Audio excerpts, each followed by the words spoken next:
Grim Dawn version 1.1.2.0.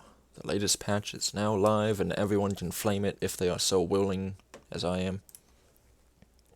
The updated spell effects, which is the major highlight of this patch, I think, bring a fresh coat of paint to the game, and we are very pleased with how they turned out. You can also look forward to many item skill modifiers visually changing your skills what they previously did not.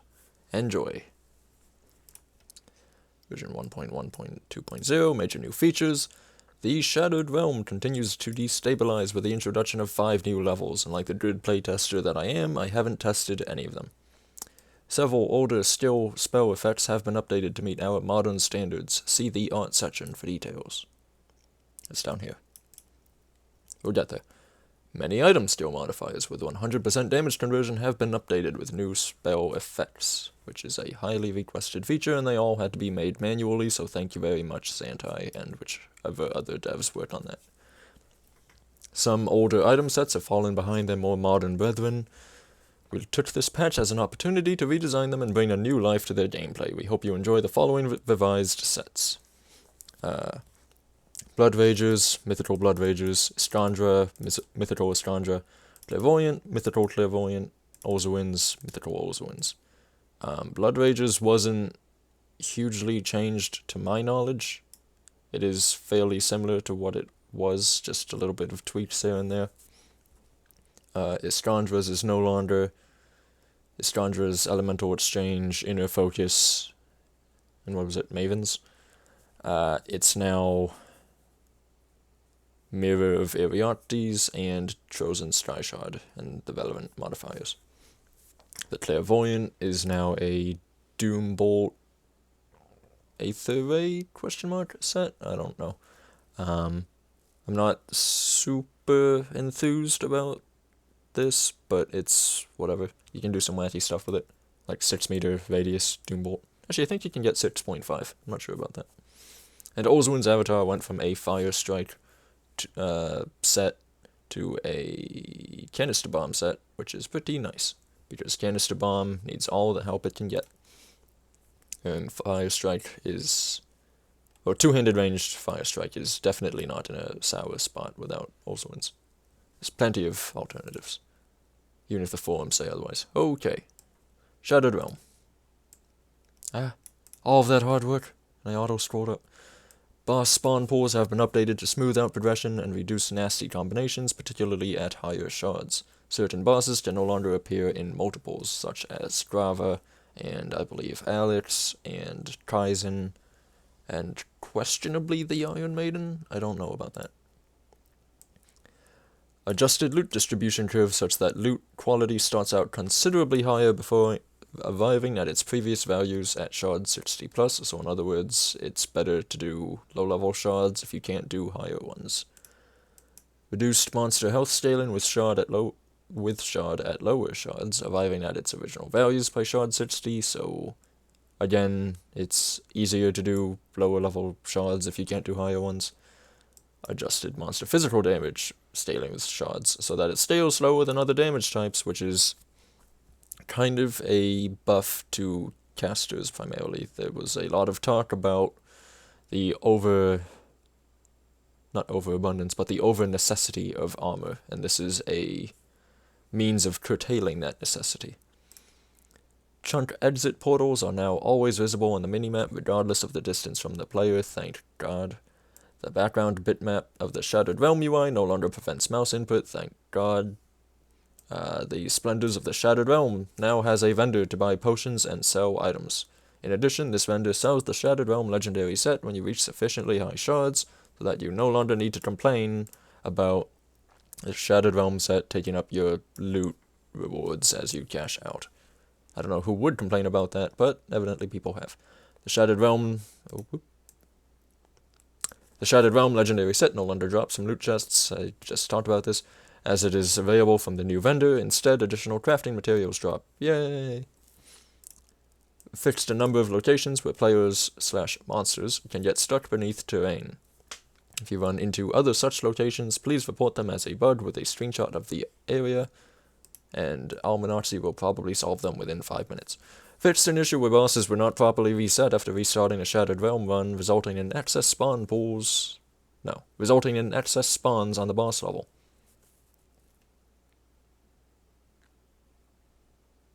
I don't know if I know what that means. The bosses were not properly reset. So, bosses...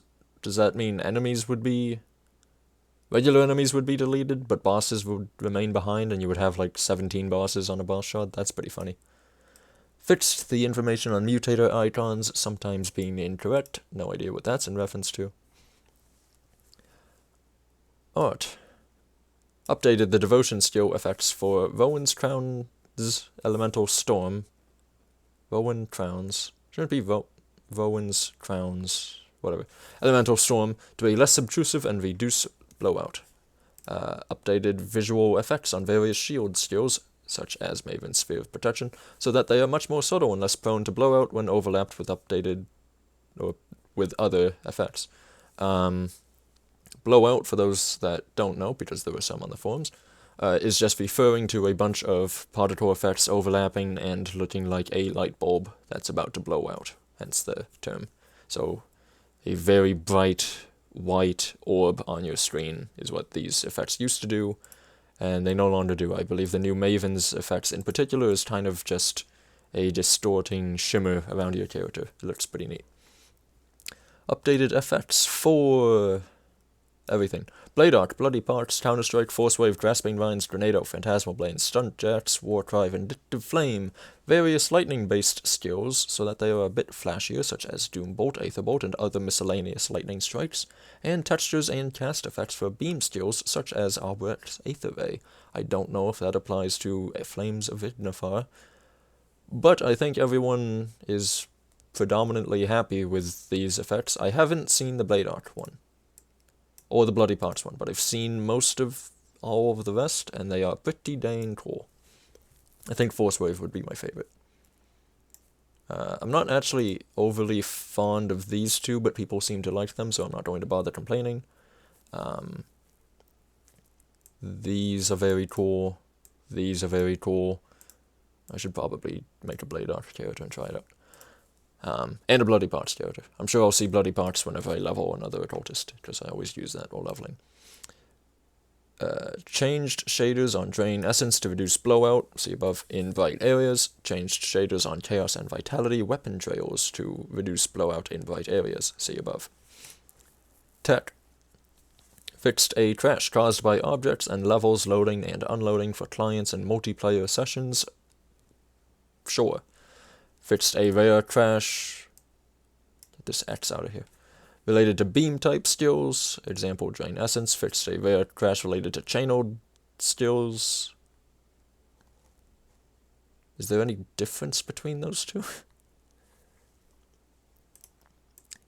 Fixed an issue where bosses regaining health from player deaths in multiplayer would not correctly update for all players, resulting in some players seemingly dealing no damage to a monster because the health bar is not updated. Is that what that bug was? Oh my god. That's been in the game for...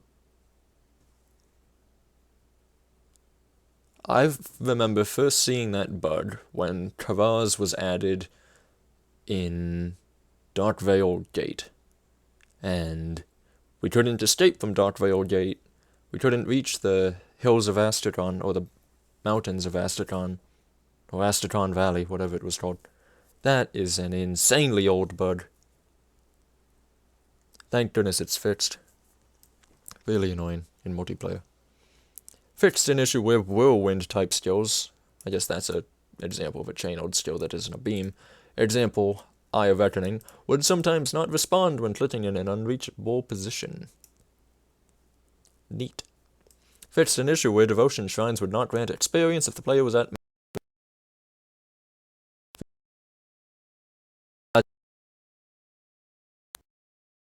What's happening?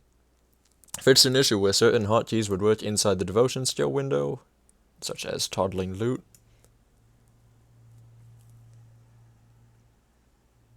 I don't know if I like that necessarily being a bug that is now fixed. Maybe I want my hotkeys to work while I'm not looking at the screen. Fixed an issue where Grand Old Games, is that what GOG stands for? Where Grand Old Games achievements were not being cached when playing offline. It's funny, I saw complaints about this on Reddit, like 2 hours before the patch notes went live, or before the preview patch notes went live. And until then, I hadn't seen anything about this. But essentially, GOG achievements, which I'm now told are good old games, they should upgrade to Grand. Like, come on. Good old games achievements were basically, you would unlock them in-game and not get them in the good old games client, because the caching system between the game and the client wasn't saving correctly, or whatever. You can now correctly get achievements and have them saved and be a happy 100% completionist. Added footstep decals for player characters, by far the most overpowered change in the entire patch, and it definitely needs a nerf. Walking away from an inventor while executing one of their features now closes any prompts. Well, does that mean you could, like, go up to the inventor, throw some dynamite in, and then walk 600 miles across the world, and that prompt would still be open? That's pretty funny. Game. Increased area level ranges on normal veteran difficulty so that players entering the Arkovian foothills and beyond after completing the Forgotten Gods campaign have a more suitable challenge. Cool. I dislike the positioning of Forgotten Gods. That's a gentle way of putting it. But it's nice that it's being more suitably squeezed into its position in the game. The Chthonian alternative to the Inash core encounter now drops a unique legendary item in contrast to the one dropped by Inash core. I believe its name is Ketan Thune. Molten Claw, and I have not seen the legendary item. Molten Claw monster infrequents now drop from some of the hero variants. Champion Molten Claws also have a slightly higher chance to drop their monster infrequent. Neat. Additional target dummy configurations have been added to Fort Icon for Cleave AoE testing. Also neat, although I'm pretty sure everyone goes to Devil's Crossing anyways because it's convenient. Fixed an issue where the shortcut back to Void's Edge would disappear. Fixed an issue that's pretty funny. Fixed an issue that caused some breakable walls to be untargetable. Could you get soft locked with that? That's neat. Alright, itemization. In other words, that thing that everyone complains about. Crafting. Kalon's reduced stun duration and reduced freeze duration crafting bonuses are now more potent. I don't think the stun duration one super matters, because stun duration is much more common than it used to be when it was introduced on this smith. And freeze duration is also not that important, because there's not really that many things that freeze you anymore, outside of the vanilla campaign.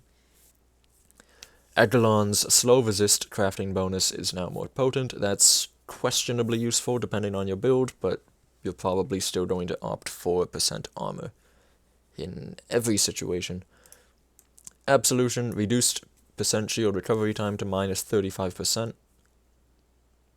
I'm assuming that's on a granted skill, and not the base relic, because that would be absurd on a base relic. Conflagration granted skill now pierces through enemies, value adjusted accordingly. How could they do this to Conflagration and not Albrecht's Aether Ray? Oh my goodness. Relic. Honor. Reduced % retaliation damage added to attack damage on the skill to 25%. Expect to read that a lot. Or hear that a lot, given that I'm doing the reading. Udol's Hunger reduced movement speed by an additional 4% while spinning to win with a granted skill. That will come up again, because Xantai doesn't like fun. Faction. Bismiel's Grasp. Increased cold damage modifier for summoned Viathorn to 40 and replace % total speed damage for pets with 15% attack speed. I'm assuming that last part is a nerf. I don't know if cold Viathorn is a thing. Faction, Mark of the Shadow Queen, I have no clue what that is. Reduced elemental damage modifier for Aura of Censure to 70. Evidently, it was too good. I will take Xantai's word for it. Oculent. Increased acid retaliation on the skill proc. I believe that's the shield that has a very nice transmog. Rancor. Item has been redesigned to focus on Phantasmal Blades and Devouring Swarm. Okay. Which Phantasmal Blades now has a new look to it. Aether Storm Amulet. Removed Aether Doubt as lightning conversion. Thank you, Stranic. I don't like that change, but I didn't care enough about it to argue about it. I enjoy the existence of conversion and would prefer to see it just generally more often. And to see it removed from some epic rings is kind of disappointing, but this isn't the worst thing in the world to me. We'll get to that a little later. So I don't overly care. Aether Storm Seal, added % Aether damage. Okay. And likewise on the mythical versions. The mythical Cinder Vein Mantle, which I assume is a shoulder piece, added +2 to Fire Strike. The Arcane Tempest set has its damage increased on the granted skill. Neat. Monster Infrequence. Compelled Wraith, added 30% burn, vitality, decay, duration, removed fire, doubt as vitality, and Boro was ever upset thereafter. You can no longer level with this. It is quite the shame. Flesh Warped Defender, reduced burn damage modifier for Ages of Menhir to 50%. Corvin Burning Halberd, added 10%, 10% damage modifier for Righteous Fury. Wasn't that previously like 20% or 40%? It was stupid. Scorpius Pummeler has been reclassified as a scepter for the purposes of affixes it can roll with, values updated accordingly. I suppose that also means you can use it with Oakline's Lantern in Devotion. Although I don't really know if that's a buff per se. Urdenbard Repeater, reduced % weapon damage modifier for Aegis of Menhir to 20%. Definitely a necessary nerf. Urdenbard Repeater was quite good and basically the way to do Octavius, Aegis, anything. Primarily physical damage Aegis, but really anything. Seal of X components have had their damage adjusted, which probably means nerfed on their granted skills. I'm assuming the Biting Blades has been nerfed. I don't know about any of the others. I hope Stormfire got buffed, because I would love to play a Stormfire character. Legendary non-set items. Added % retaliation damage added to attack to Wave of Fire and Dawn Shard procs. Sure. Is that just like a general... Every wave of fire in the game now has retaliation damage added to attack? Sure. Aladra's Spellblade reduced slow resist to 20%. Very unfortunate. Removed health. Removed % crit damage bonus on the skill proc. I would not be surprised if there was a way to make this item overpowered. I could not find it, and I tried to. And it's a little shocking to me that it got so nerfed like this in so many different areas. But again, I would not be surprised if there was an overpowered use of it. In general, I think fire items just generally need more improvement, and not nerfs such as this, but I'm reasonably certain... I could see this item being very good.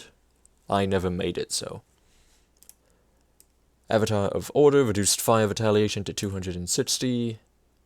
Kind of interesting that fire retaliation is being nerfed and not just physical retaliation.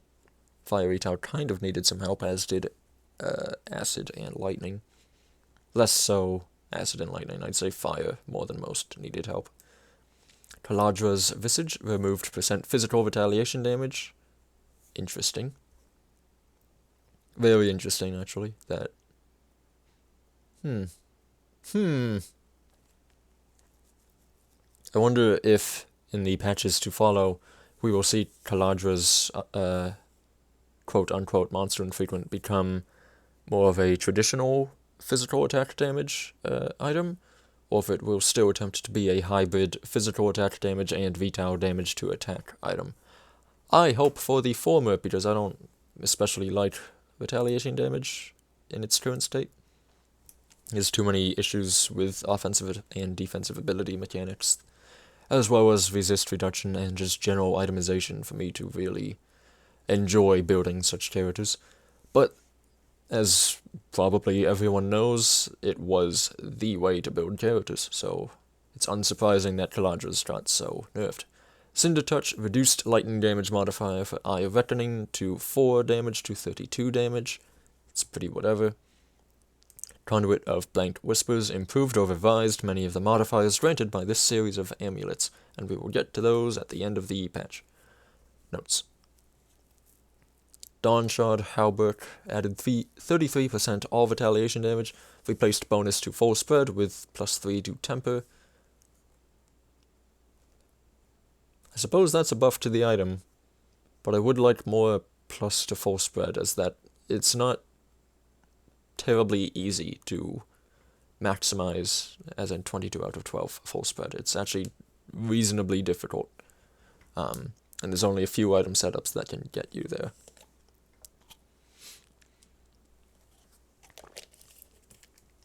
Dread Armor of Asvedor reduced physical retaliation on the granted skill. Frankly, I'm surprised it's even still there. This is a vitality item that just happens to have physical retaliation. Dreadfire added 16% attack speed. It's pretty dumb. Go use it. Dreidolnor added 10% physical resist, removed % vitality decay damage. I know what this item looks like, I don't know what it's for.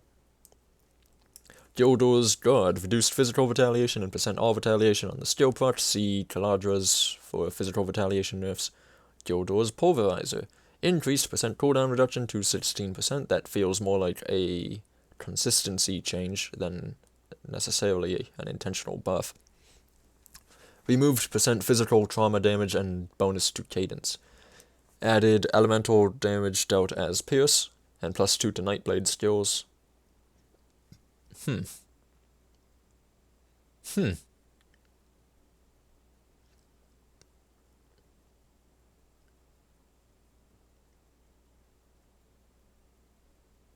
thinking long and hard about this one. You could reasonably do Pierce. Oh, it sounds atrocious, but you could reasonably do Pierce Amarasa's Blade Burst with this. Gildor's doesn't have an 8 punch through, does it? I don't think it does. It probably should. Hellborn added 45% of physical damage dealt as fire damage, much needed. Infernal Brimstone reduced cooldown on skill proc to 3.5 seconds, still very long for what is honestly a fairly mediocre meteor proc. Corvin Worm added 10% cooldown reduction. My physical Primal Strike build thanks you. Markovian's Stratagem reduced physical damage to 6 to 10, and % shield damage blocked to 33%. Yeah, that's a pretty whatever nerf. I don't think that matters terribly much. Mythical Adversary increased offensive ability to 132, Jesus, and increased physical dealt as fire modifier for Grenado to 100%. Still think it's trash, because it's not part of the Barrelsmith items. Mythical Alandra's Spellblade, see above, reduced slow resist, removed health, removed crit damage on the proc, replaced fire damage modifier for Fire Strike with a 66 burn damage over 3 seconds modifier, so that's 22 DPS, reduced fire damage modifier for Eye of Reckoning to 12. Again, same opinion, I couldn't make this item good, but I could see it being good. Mythical Arcanum Frigus, I tried to roll the R there and utterly failed, added 30% of Chaos dealt as cold and minus 0.3 seconds cooldown modifiers for Phantasmal Blades. I so beyond hope that cooldown Phantasmal Blades never becomes a thing. But it seems like Crate wants it to. Mythical Avatar of Order reduced fire retaliation to 410, reduced % retaliation damage added to attack modifier for Drain Essence to 8%, it was 7%, and increased its number of targets modifier to 6. So better area of effect, worse single target. That's about it.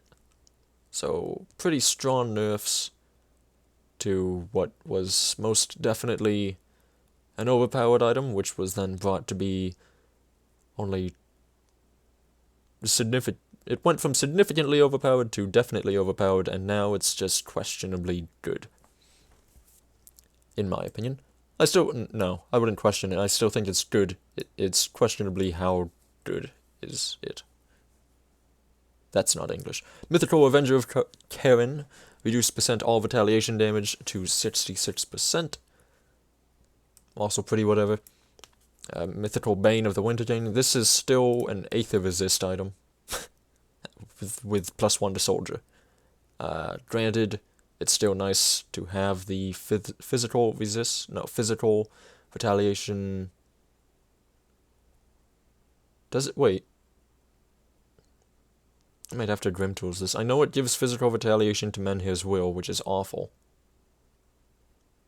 Does it have base physical retaliation? All I know is that about 6 months ago, the Avenger of Karen was so much better than the Mythical Avenger of Karen. Mythical Bane of the Winter King. Increased percent cold resist reduction modifier for Veil of Shadows to -18%. That's pretty solid. So you could get -58% cold resistance at 20 out of 10 Night's Chill. Not bad at all. Mythical Bramblevine, I can't select this. Mythical Bramblevine, reduced percent retaliation damage added to attack modifier for Righteous Fervor to 6%. I don't think this was used in Superfluff's build. It may have been, but if it wasn't, I assume this is primarily a consistency change for the rest of Vital to attack being nerfed, so that this item doesn't stand out alone, untouched. Codex of Lies. Increased cast speed to 14% and increased crit damage modifier for Albrecht's Aether Ray to 12%. Replaced Aether damage modifier for Curse of Frailty with a -8% Aether resist reduction modifier. Won't be used because it's an offhand that doesn't give Aether Ray life leech. Mythical Dawnshard Gaze now has 60% all retaliation damage, and 5% retaliation damage added to attack modifier for Aegis of Menhir. Dawnshard Gaze, is that... That's the cool looking helmet, right? Dawnshard Halberd, yeah, I assume, because these aren't a set, but they look like a set. Added 62% all retaliation damage, replaced bonus to full spread with +3 to temper. Again, would be nice to have more full spread, but this is definitely a buff to the item. Decree of the Circle of 5 added 10%.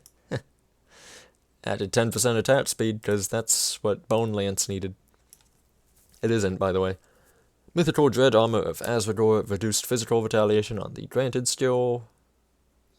Same opinions as above. Dread Mask of Gurgoth reduced percent crit damage modifier for Storm Totem to 16%.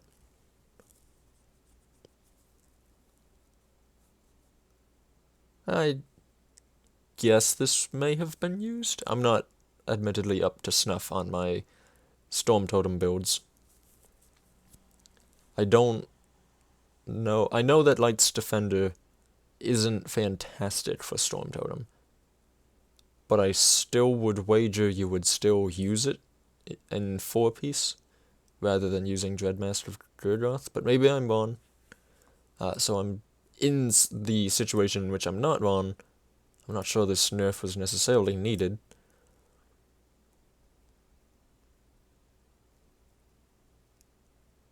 Otherwise, sure. Mythical Dreadfire added 16% attack speed. It's very good. Go use it. Mythical Dreidolnor.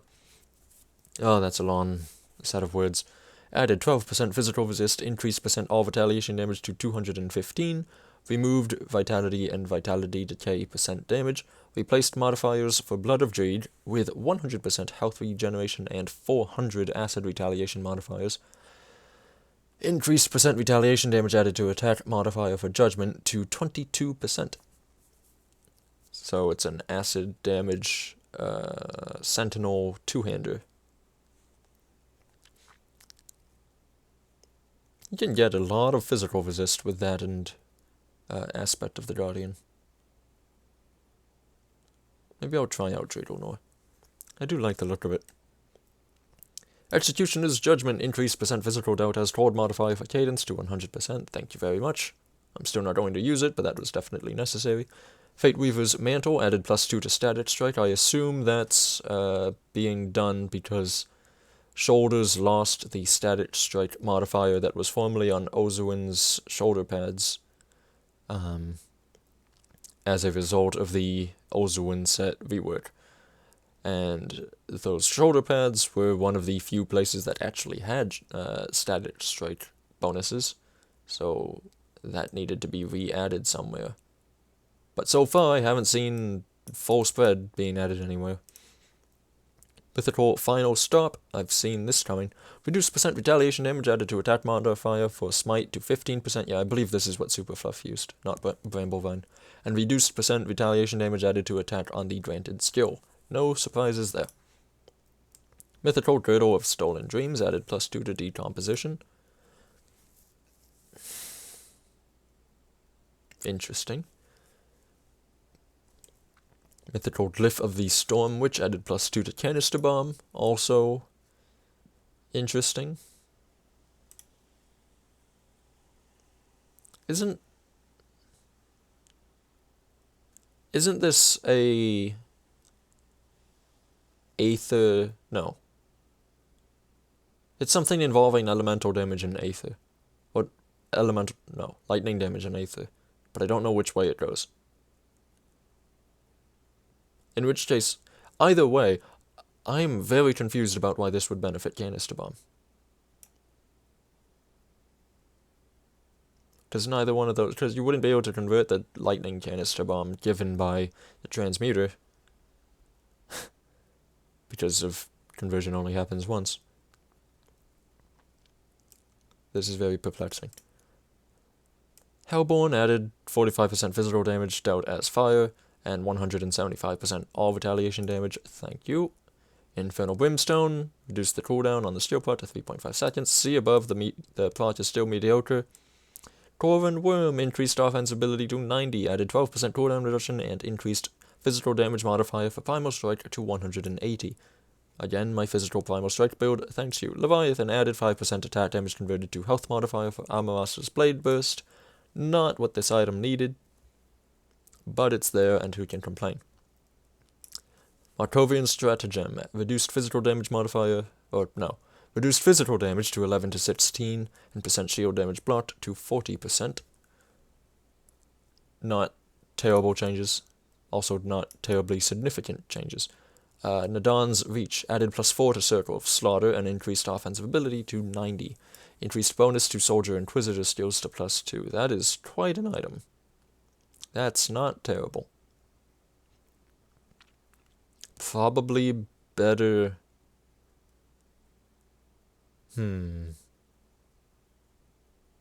It's better offensively for Blade Masters, better defensively for Infiltrators.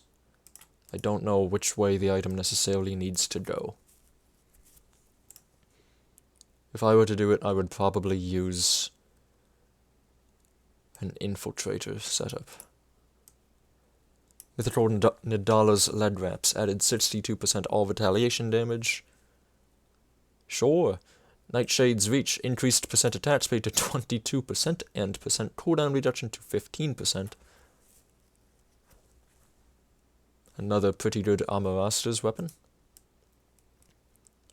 Knight's Embrace reduced percent cold pierce resist reduction on the granted skill to -18%. Isn't that a usable granted skill, like not a proc? Knight's Embrace. Or is that the weapon? No, the weapon is Crescent Moon. That's a proc. I'm pretty sure this is just on demand minus 18%. I'm assuming it was 20, which is why it's reduced. Understandable, whatever the case. Mythical Northern Worm, increased percent weapon damage on the granted skill. I have no clue. Mythical Obsidian Juggernaut, increased percent cast speed to 18%. Thank you. Would also be nice if the animation itself was just slightly improved. Mythical Quill Thrower of Dreed, increased summon limit on the skill part to 4 and increased their attack rate, so you can have more eyeballs following you around because that's what everyone wanted. Mythical Ratterjax, added 100% electrocute duration and increased electrocute damage modifier for Primal Strike to 200 over 3 seconds. That's not an even division. Give it, like, 10 more, please. That's terrible. Just give me a flat 70 DPS, I'll take it. Mythical Reforged Chains of Oleron. I'm surprised there hasn't been more complaining about this. Reduced physical damage to 15 to 21, added +2 to Divine Mandate, removed +1 to Oathkeeper skills. For all the complaining about Warlord, and in turn, the complaining about Warlord nerfs, I'm very surprised there has not been more talk about this item than there is, because I really have not seen much. All in all, a deserved change. I think it was pretty dumb that a +1 class belt became a +1 class belt for 2 classes. I wouldn't be opposed to another +1 Oathkeeper belt being introduced that is physically oriented, although I'm trying to think. Crimson Lotus is Fire Vit. White Lotus, I don't believe, is a +1 Oathkeeper, but I might be mistaken about that. I wouldn't remind a replacement for this that's Oathkeeper geared or oriented. I am not terribly surprised with this, nor would I say it is undeserved. Mythical Riftward Grasp. Removed Chaos Delta's Vitality conversion, added +2 to Decomposition. Some people are happy about that because it enables pure Chaos Doombolt as an alternative to the Harbinger Gloves. So you can use these instead of the Harbinger Gloves if you want to do a Chaos Doombolt build, which is neat, I guess. But again, I just like having conversion wherever I can find it, because I find it interesting to build around. So I'll leave it up to the community to decide whether this is a buff or a nerf overall. I'm not going to drop judgment on it. Mythical Rune Armor of Ignifar, added +2 to Fire Strike, probably in replacement of the Olzwin chest. Rune Plates of Ignifar, added 85% all retaliation damage and 300 fire retaliation.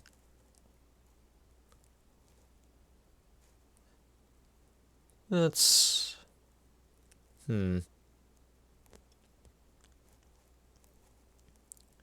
It's pretty wacky that gets those stats, given that Pierce retaliation no longer exists, meaning that the Pierce damage converted to fire damage can no longer...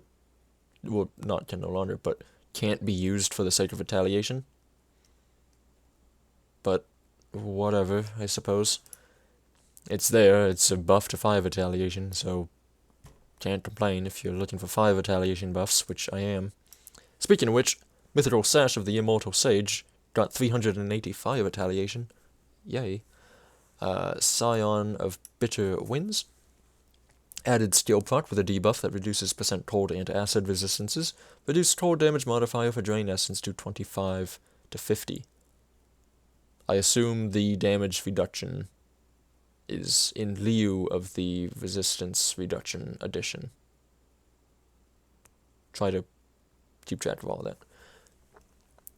Seems like overall a buff. Mythical Scion of Burning Vengeance. Reduced % retaliation damage added to attack modifier for Aegis of Many to 12%, to no one's surprised. And the same idea for the Mythical Scion of Noxious Wounds, except it goes down to 9%. Streams of the Aether, the mythical version, got +2 to Hungering Reach, and the Mythical Signet of the Fallen got +2 to Decomposition. There's a lot more decomposition, I'm noticing. Which is kind of nice, because it's not terrible to overtap this. Mythical Silverbolt increased percent attack speed to 28%, percent pierce ratio increased to 100%, damage adjusted accordingly, so an amazing weapon gets better. Cool. Mythical Soul Lance, increased damage on the skill proc. Sure. Without any more specifics, I suppose I'll just have to roll with that. Mythical Spark of Ultos reduced lightning retaliation to 34 to 880.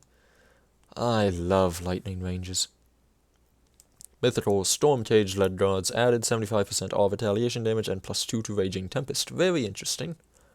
That's more resistance reduction for a retaliation item. Neat. Mythical Temporal Arcblade added 50 DA, increased percent health to 8%, increased the frequency with which the skill proc deals damage. I still don't know what frequency it's been changed to. I know the cooldown used to be 1 second, but Grim Tools hasn't updated for the playtesters or otherwise. So I have no idea what the cooldown is like now. But I do like the look of this item and would love an excuse to use it, so I will take a buff where I can get it. Mythical Thornhide Lead Guards, physical retaliation reduced, all retaliation percent on the skill proc reduced to literally no one's surprised, very highly deserved, probably more deserved than anything else I've said has been deserved. Mythical Time Flux Band added +2 to Canister Bomb and 40% elemental dot damage.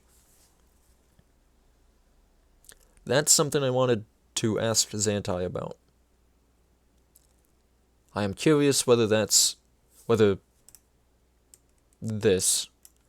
is a new, unique stat, or if it's just shorthand for saying it got 40% burn, 40% electrocute, and 40% frostburn. Because it would be fantastic to roll those into one. Okay, there's Xantai's answer. Unfortunate.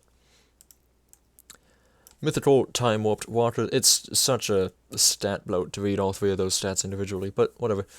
Mythical Time Warped Walkers added 24% poison resistance. Always neat. These are the ones that leave a gold step behind, right? Neat transmog. Poison resistance won't go unnoticed, but not my choice for boots in general. I'm still a Stone Tread person, unless there's a Stone Tread nerf, which I don't think there is. Mythical Tinkerer's Ingenuity added 30 health regeneration, increased percent health regeneration on the skill proc. That's in a Doom God change. Mythical Tome of the Arcane Wastes adjusted values on the granted skill to match changes to Albrecht's Aether Ray. Oh no. Xantai's spoiling the Arcanist changes before I get there. Whatever shall I do? Mythical Turian's Reprisal. Reduced percent retaliation damage added to attack modifier for Blackwater Cocktail to 8%. This is another one of those, kind of like the Aladra's Spellblade, in which I wasn't able to make it good, but I could very easily see it being obscenely good, especially given that Blackwater Cocktail had more or less infinite stackability if you spammed it. So, yes, I'm not surprised by this nerf. And if it was possible to make this overpowered, it is very much deserved. I failed in my 4 attempts to make it overpowered. But that doesn't mean this isn't a good change. Mythical Void Whisper Band increased chaos damage for pets on the skill proc to 21. Chaos pets. Wacky. Also not my thing. Mythical White Lotus reduced cooldown on the skill proc to 2.5 seconds. Sure, I have no idea what the skill proc is. Wait, no, it's a, I want to say it's a heal, isn't it? It's kind of like the Touch of the Ever-Living Grove heal, I think. Maybe. Mythical Witching Hour. Increased chaos damage for pets on the granted skill to 35 to 60. That's an ironic change to read. I feel like I just read that that was being nerfed. Mythical Wraithborn Lead Wraps added % vitality and vitality decay damage. Yes. No, wait. There's an epic pair of physical... it's... what is it? There's an epic pair of leads that looks like a vitality item, but it's actually not. I have no idea what this side... Oh, this is the Aether item, isn't it? Why is this getting vitality bonuses? Whatever. Mythical Wraithwalkers added +2 to Hungering Reach. Sure. Mythical Zohan's Revenge. Reduced % retaliation damage added to attack modifier for Zohan's technique to 15%, and reduced % retaliation damage added to attack on the skill proc, again to the surprise of none. The Dawn's Reach. Increased OA to 60, increased bonus to Soldier Inquisitor skills to +2. Fairly similar to its mythical variant. Oakaloth's Visage. Reduced % retaliation damage added to attack modifier for Righteous Fervor to 6%. I don't think I saw this used. I'm not surprised that there's just a blanket nerf to basically this phrase. Quill Thrower of Dreed increased the attack rate on the pets summoned by the skill proc.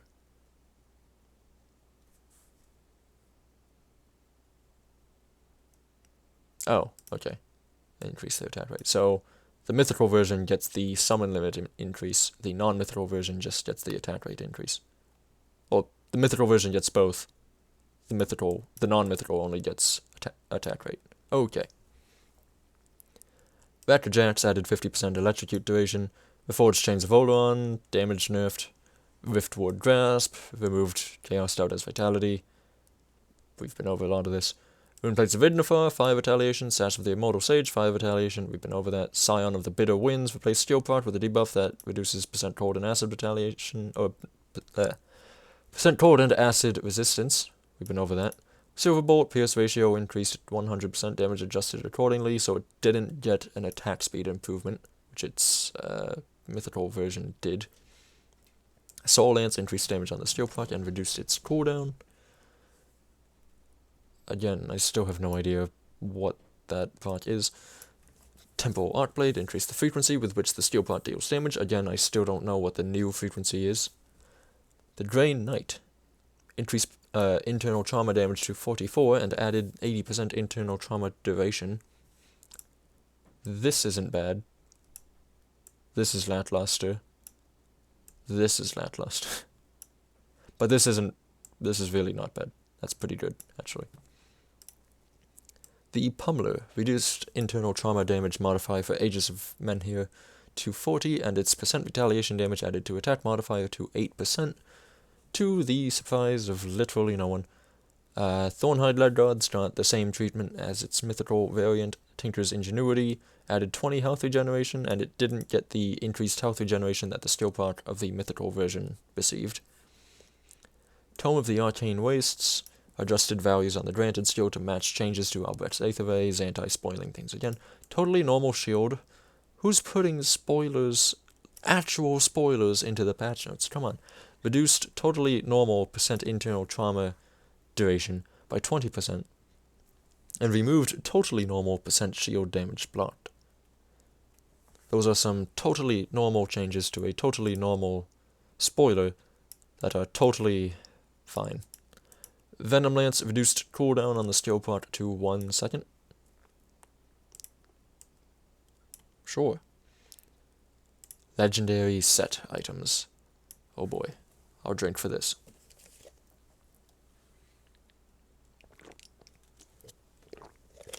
Alright. The Ardor of Octavius. Removed cooldown modifier for Aegis of Menhir. Reduced internal trauma damage bonus to 30 over 5 seconds. for 6 DPS, which is so low. I don't think anyone expected the removed here. I imagine most people expected a reduced, fairly heavy-handed nerf. Not one I would necessarily disagree with without further testing, but it's definitely on the harsher side. Chill Whisper set reduced cold damage. Not to say that Arterius wasn't the greatest thing in the last patch of the game, because it was, except for questionably Eye of Reckoning. Chill Whisper set reduced cold damage modifier for Drain Essence to 55. I don't know the Chill Whisper set well enough to comment on that. Closed Fist of Vengeance reduced physical retaliation to 100. Another blanket physical retaliation nerf. Dawn Seeker's Light set reduced percent retaliation damage added to attack modifier for Righteous Fervor to 15%.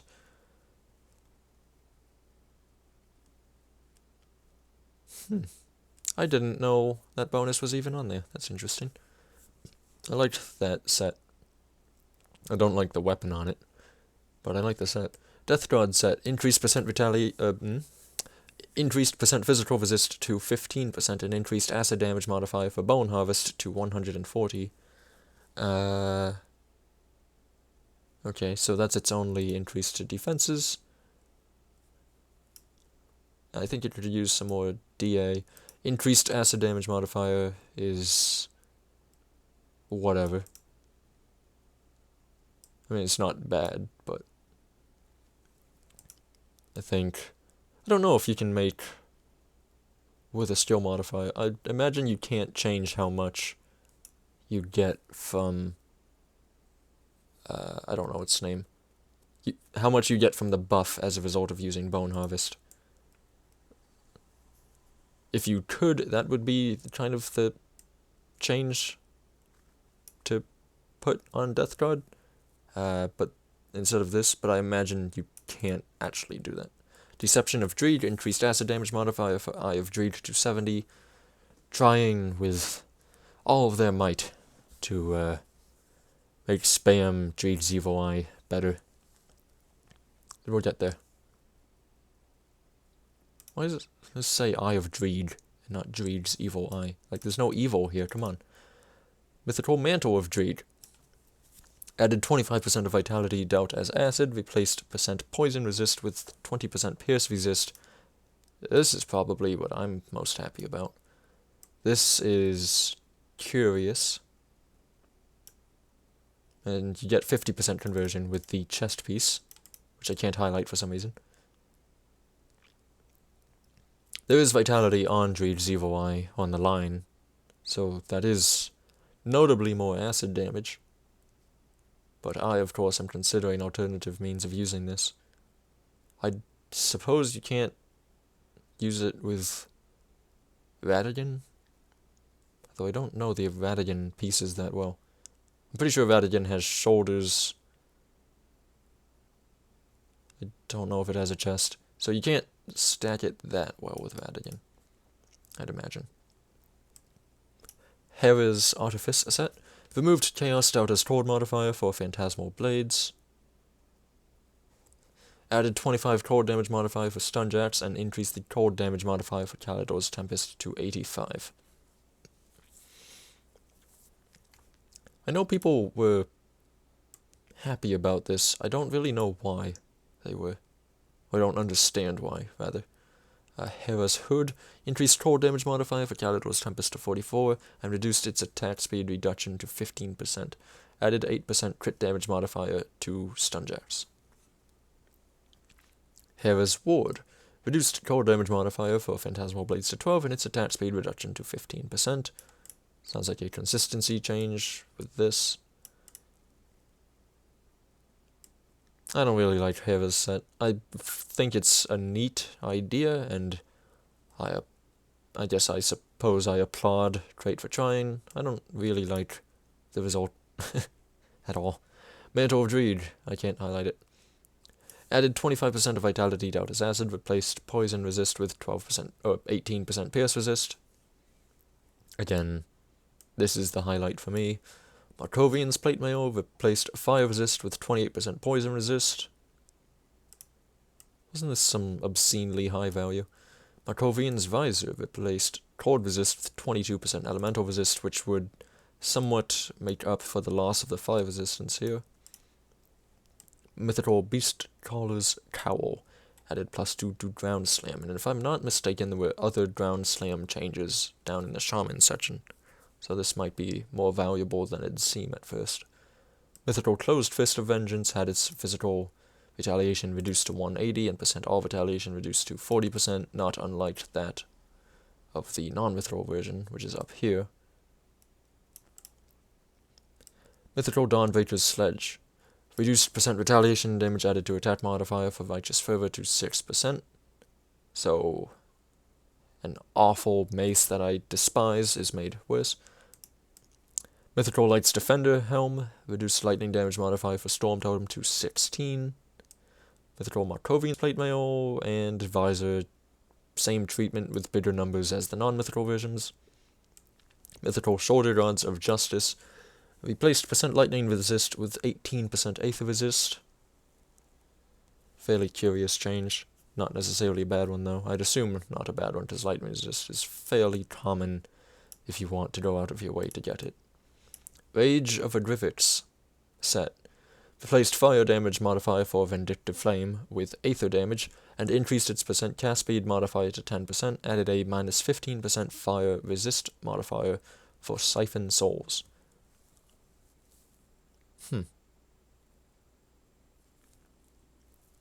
So why is it that this fire damage is changed to aether damage, and then Siphon Souls, which can be used as an aether skill, gets fire resistance reduction?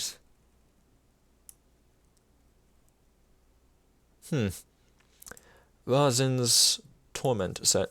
Increased percent weapon damage modifier for Zohan's technique to a whopping 45%, which I believe means if you take 12 out of 12 Zohans and you have this, you get 173% weapon damage. That's pretty cool. Added an 8% attack damage converted to health modifier for Zohan's technique. Removed its bonus target modifier. I wonder if that applies to both the bonus targets and the increased arc of the Swain. Added a 6% attack damage converted to health modifier for Whirling Death. Neat. Added -10% chaos resist reduction. Start over. Added -10% chaos resist modifier for Curse of Frailty. Granted skill now reduces all damage by 20% instead of just physical damage. That's cool, so you can get what? 25% chaos resist reduction on Curse of Frailty with the amulet and the set bonus. That makes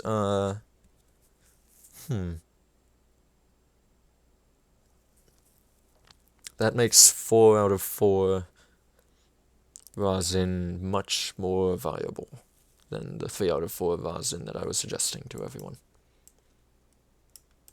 I don't know if I necessarily like... I mean, I really like this number. I don't know if I like this. I've stated my opinions quite clearly about skill modifiers for weapon pool skills. But that is a big, juicy number. Razin's armor added 15% bonus damage to Chthonians and 18% pierce resist. Razin's waist guard added 10% bonus damage to Chthonians. That is pretty nice. I wonder...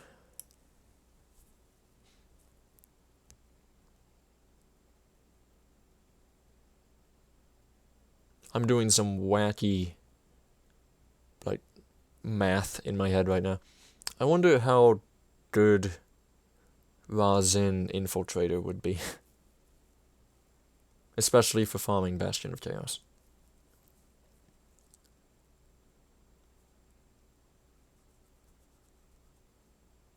I imagine it wouldn't be too terrible.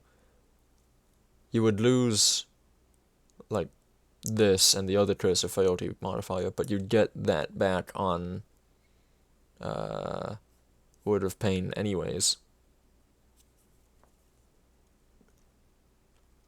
But you would also lose Soleil's Witchfire, or Witchblade, and Possession, which is kind of dick. I don't know, I'd have to play with that. Mythical Codex of Adrivix added 90 burn damage over 3 seconds, or 30 DPS, and minus 3 second cooldown modifiers for Vindictive Flame. Neat. I wonder... Please, Zantai, put 0 cooldown Vindictive Flame back in the game. I beg of you. Mythical Mantle of Adrivix added 25% Lightning Doubt as fire.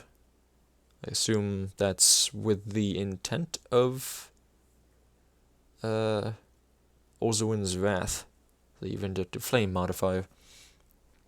Sentinel of the 3 set added 12% physical resist and an 8% retaliation damage added to attack modifier for Counter-Strike. The Eldritch Shard now also grants acid retaliation damage when standing near it. Good change. I long felt that the Counter-Strike modifiers on this set were pretty lackluster compared to Blood Knight and Dawnbreaker, and the Eldritch Shard just didn't seem to synergize with the rest of the set being a retaliation set. So good changes. I liked these. Armor of the 3 added % retaliation damage added to attack on the steel proc. Good. Defender of the 3, the shield, added 8% cooldown reduction, kind of subpar for shields. I would say shields in general, this is my experience, shields in general wind up at 10% cooldown reduction, sometimes 12%, so 8% is definitely on the lower end, which is unfortunate, but I can understand what with, say, Overguard and the importance of cooldown reduction for Counter-Strike, etc. I can understand the hesitation of putting too much here, although it would be nice to get a flat cooldown reduction modifier for Counter-Strike if it doesn't have one, which I don't think it does. Shattered Guardian set. I'll get to that. Shattered Realm Ward removed bonus to all skills, and it was moved to the set above, and increased the damage modifier on the granted skill, which is a low health proc thing, to 24%. Yes, it will be on YouTube, and if you're watching this on YouTube, hello YouTube. I don't like this change, and I understand that puts me in part of a crowd that is of questionable association. I don't necessarily think this item was that fantastic in a vacuum. And in a vacuum, if we compare it also in a vacuum to Kaizen's Amulet is basically the same thing, except it kept its +1 all skills. And it can have better affixes on it. Actually, it can have any affixes on it. To that end, this removal, primarily seems as a nerf to new players. For instance, new players using the Shattered Realm Ward to buff their character for a time being until they finish a set or get a really cool Kaizen amulet or whatever else. I didn't really figure this amulet to be that strong. But all things being equal, we still have the Empowered Essence of Baronath, which has +1 all skills, attack speed, and flat damage, which is just generally better than what this offered, and it's craftable, so whatever. I'm pretty sure you can hit SR60 with a Creed Death Knight, Zantai. Like, come on, that's doable. Shepherd of Lost Souls set. Increased vitality damage for pets to 40, increased % attack and cast speed modifiers for raised skeletons to 24%, added a +3 summon limit modifier for raised skeletons. Holy crap. That's a lot of lag. Mask of Lost Souls, added 380 health. Sure. I'm not a pet player. Shoulder Guards of Justice, same deal as the mythical version, got lightning resist replaced with aether resist. Excuse me. Stone Guard set. Reduced physical retaliation on the skill part to 1600. What was it, 2400? No, 2000. Something absurd. It started with a 2, I'm pretty sure. It was way beyond higher than it should have been, and frankly 1600 is still a very generous amount of physical retaliation. Stone Guard Ward, reduced percent retaliation damage added to attack modifier for Righteous Fervor to 9%.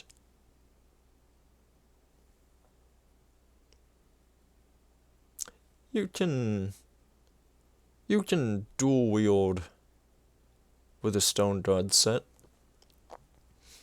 I wonder how viable it would be to use one of the other one-handed weapons that gives Righteous Fervor Retail to attack, and do a dual wield Retail to attack Righteous Fervor with like 20% Retail modifier. That sounds wacky.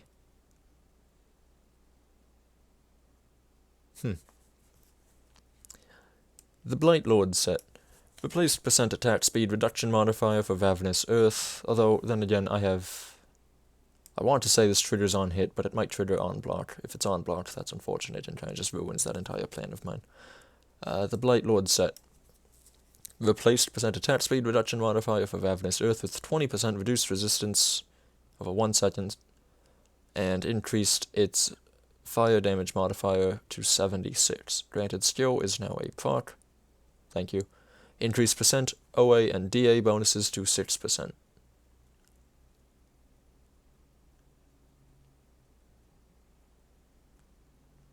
Sure. Blight Lord's Carver. Added minus 12% fire resist modifier for Siphon Souls. Sure. That Defiler coming through. The Cyclone set. Reduced percent weapon damage modifier for Eye of Reckoning to 8% and its lightning damage modifier to 1 to 120. Another glorious range of lightning damage. Increased fire damage modifier for Thermite Mines to 180. Wonder how viable it would be to kill things with Thermite Mines. Added +3 summon limit and 10 seconds duration modifiers for Thermite Mines. Increased lightning damage modifier for Thermite Mines to 1 to 250. Reduced fire damage modifier for Eye of Reckoning to 18 and its lightning damage modifier to 1 to 36. Increased fire damage modifier for Wind Devil to 60 and its lightning damage modifier to 1 to 120. Those are some of the hardest memes I've read so far.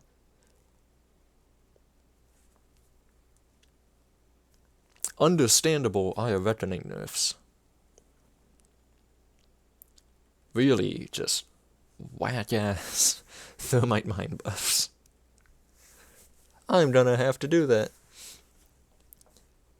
The Mage Slayer set. Increased percent freeze resist reduction modifier for Electra's Flash Freeze to minus 55%, from minus 50%, so you get a whopping 5% more. Added minus 8 elemental resist modifier for Veil of Shadow. Mage Slayer's Protector, reduced elemental resist reduction modifier for Veil of Shadow to minus 8%. So it has 2 instances of minus 8% elemental resist reduction. Sure. The Spell Scourge set. Increased percent weapon damage modifier for Blade Arc to a juicy 75%. Added 1 second duration modifier for Devastation. The Bulwark. Increased bonus to Devastation to +4 and added 900 health. Neat. That's a lot of health. The Vile Blood Pact set. Reduced acid damage modifier for Righteous Fervor to 12. Yeah, and its poison damage modified to 35. This is largely to compensate for some Devotion Nightblade changes. Well, thank you for giving me that little bit of insight, Xantai. I appreciate it. Ultos's Hood. Replaced %12 resist with 22% elemental resist. Sounds like a buff to me. Ultos's Tempest set.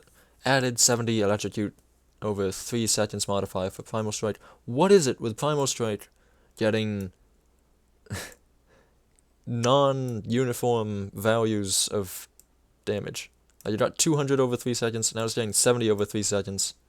You guys just not divide by 3 correctly for this one skill in particular? Mythical Ultus's Hood. Same deal, but it got 2% more elemental resist than its non-mythical version. Significant. Ouroboros Effigy. Reduced % attack damage converted to health modifier for Drain Essence to 6%. Sure. Valdun's Betrayal set. Added all resist reduction to the granted skill. It'd be nice if we got, values on this, so that I don't have to wait another hour for Grim Tools. Mythical Valdun's Rifle. Increased offensive ability to 110. Always nice to see some Valdun's buffs. Especially none that make Valdun's turbo ridiculous overpowered. Vestments of Dreed. 25% vitality, doubt as acid, mirroring the mythical version. Virtue nerfs. Reduced % cooldown reduction to 8%. Reduced fire damage modifier for Aegis of Menhir to 40. Reduced % crit damage modifier for Aegis of Menhir to 10% on the Defender, which is the shield component. And on the Amulet, reduced cooldown, or removed cooldown modifier for Aegis of Menhir.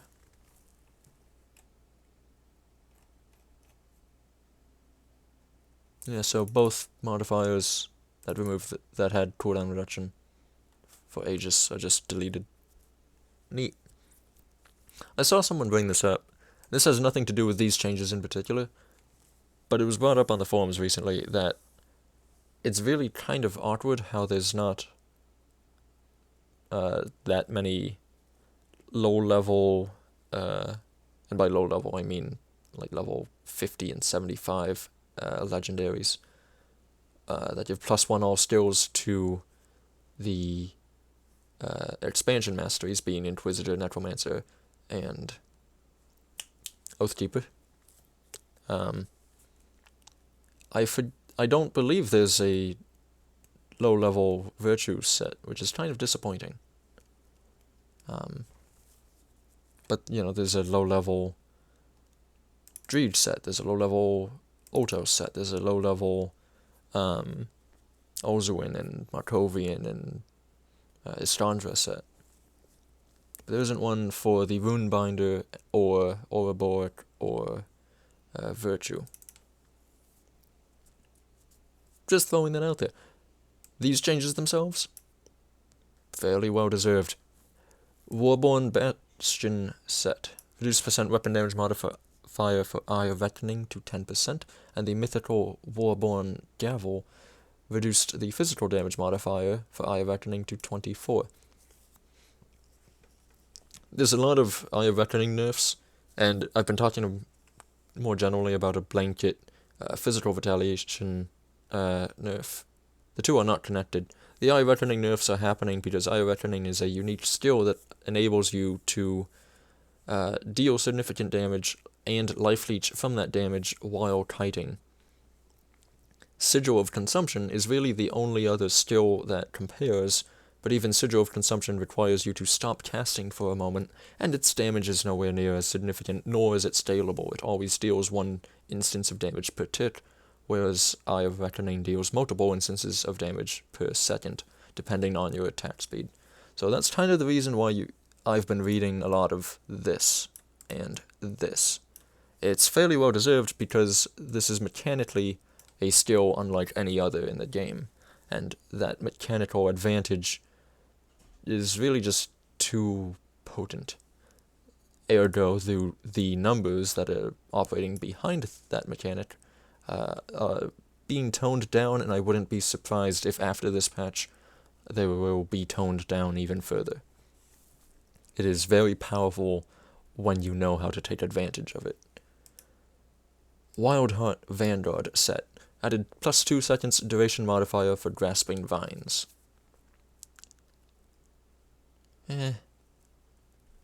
Doesn't really change much about the Wild Blood set in the long run. Ideally, you don't want anything to take terribly long to die. So it would be much more potent to just give it, more damage to Grasping Vines, for instance, rather than more instances of damage. But a buff is a buff, so again, who can complain? Class and skills, beginning with my favorite class of all, Devotion. Affliction. Replaced Vitality Decay Retaliation with Acid Retaliation and 50% all retaliation damage. This is a consistency change with the removal of Vitality retaliation as a whole, as I believe Crate only wants physical, fire, lightning, and acid retaliation to exist. I don't recall if they want cold retaliation to exist, but I'm pretty sure the cold component, Vengeful Wraith, still has cold retaliation. Not that anyone cares about it, but I believe it's still there. So I guess elemental retaliation is a thing, along with physical and acid. So again, consistency change, not really intended to be a buff or a nerf. Although I guess this is a buff. Aladra's Phoenix increased fire retaliation to 200 and % crit damage to 10%. Added 80% all retaliation damage. The nodes themselves need more improvement for what it takes to get there, and the devotion path that it takes to get there.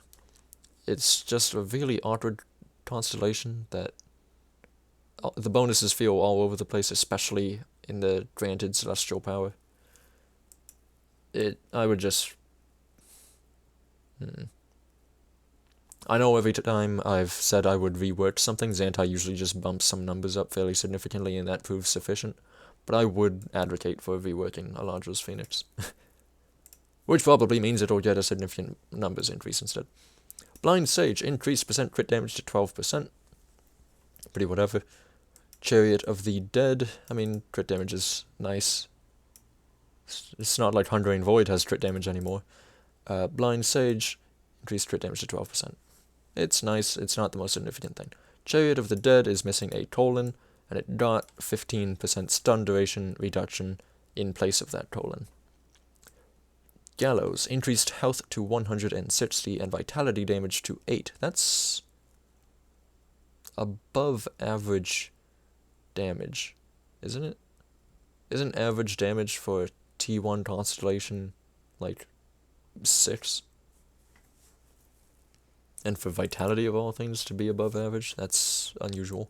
Hound. Removed physical retaliation and retaliation for pets, increased % all retaliation to 70%, increased % health for pets to 12%. I hate that constellation. It's blue fodder. We already have Eel and Lizard. And Sailor's Guide. Huntress, increased bleed damage to 11 over 3 seconds. Just make it 12 and divide evenly. Come on. Harian added 100% all retaliation damage. I really disliked that constellation, but I don't genuinely have a good reason to dislike it. I just do. Magi added 15% reduced trap duration and increased fire damage to 7 to 11. There's not really much in the way of traps in Forgotten Gods. There's some in Ashes of Malmouth, and there's some in early game vanilla. But as a whole, this isn't the most significant buff. Not that Magi necessarily needed it, because its proc is still pretty amazing when used properly. Messenger of War had its physical retaliation replaced with fire retaliation. Very nice. Big nerf to something that needed nerfing, big buff to something that needed buffing. Alderman replaced % pierce resist with 80 armor. Pretty significant buff. armor is always nice. That added 50 acid retaliation. That's interesting. I wouldn't really consider, or I hadn't considered that to be a retaliation constellation, but given other devotion paths to take, I guess that wouldn't be terrible. Scarab increased acid retaliation to 40. Shield Maiden increased percent block chance to 6%, awesome, and shield recovery time to 18%, also awesome. I love that constellation. Speaking of constellations I love, a stag increased percent retaliation, all retaliation damage to 30%. Before the analysis started, if you were very early in my stream, you would have seen me look at this, read it, and say, God, it's such a trash constellation. Targo added 60% all retaliation damage and 100 physical retaliation. Is that Targo the builder? I'd assume so. That's not terrible. Targo the builder has rather seriously fallen off the face of the earth since its heyday. Tempest added 15% reduced stun duration. Pretty whatever. Especially for lightning builds such as that, they're generally going to have capped stun resist, just kind of as a result of their itemization. Typhos, increased percent crit damage for players to 10%, 12% for pets. More crit damage is always nice. Ulo, added 10% reduced freeze, petrify, stun duration. Big Ulo buffs. I wouldn't really say Ulo needed buffing, but there it is. Unknown Soldier, increased percent crit damage to 12%. Gotta love the crit damage. Wolverine. Removed physical retaliation and retal for pets. Increased percent all retaliation to 80%. Is it kind of wacky that it loses all traces of retaliation, but then it gets more percentage retaliation? Added 8% vitality and poison resistance for pets. Whack. Wraith. Added 20% all retaliation damage and 1 to 70 lightning retaliation. Not really what I had in mind for buffing Wraith. Wretch. Replaced Chaos Retaliation with 30 Acid Retaliation, probably a consistency change with this. Blind Fury, increased damage scaling with rank. Awesome. Bismuth's Command, summoned pet now also reduces all resistances with its attacks. I hadn't noticed that. That's interesting. Druid's Blessing reduced cooldown at max rank to 3.2 seconds, and wasn't I just talking about how this needed a cooldown reduction? Yes, I was, where no one could see it because it was in the Praetorian chat. This ideally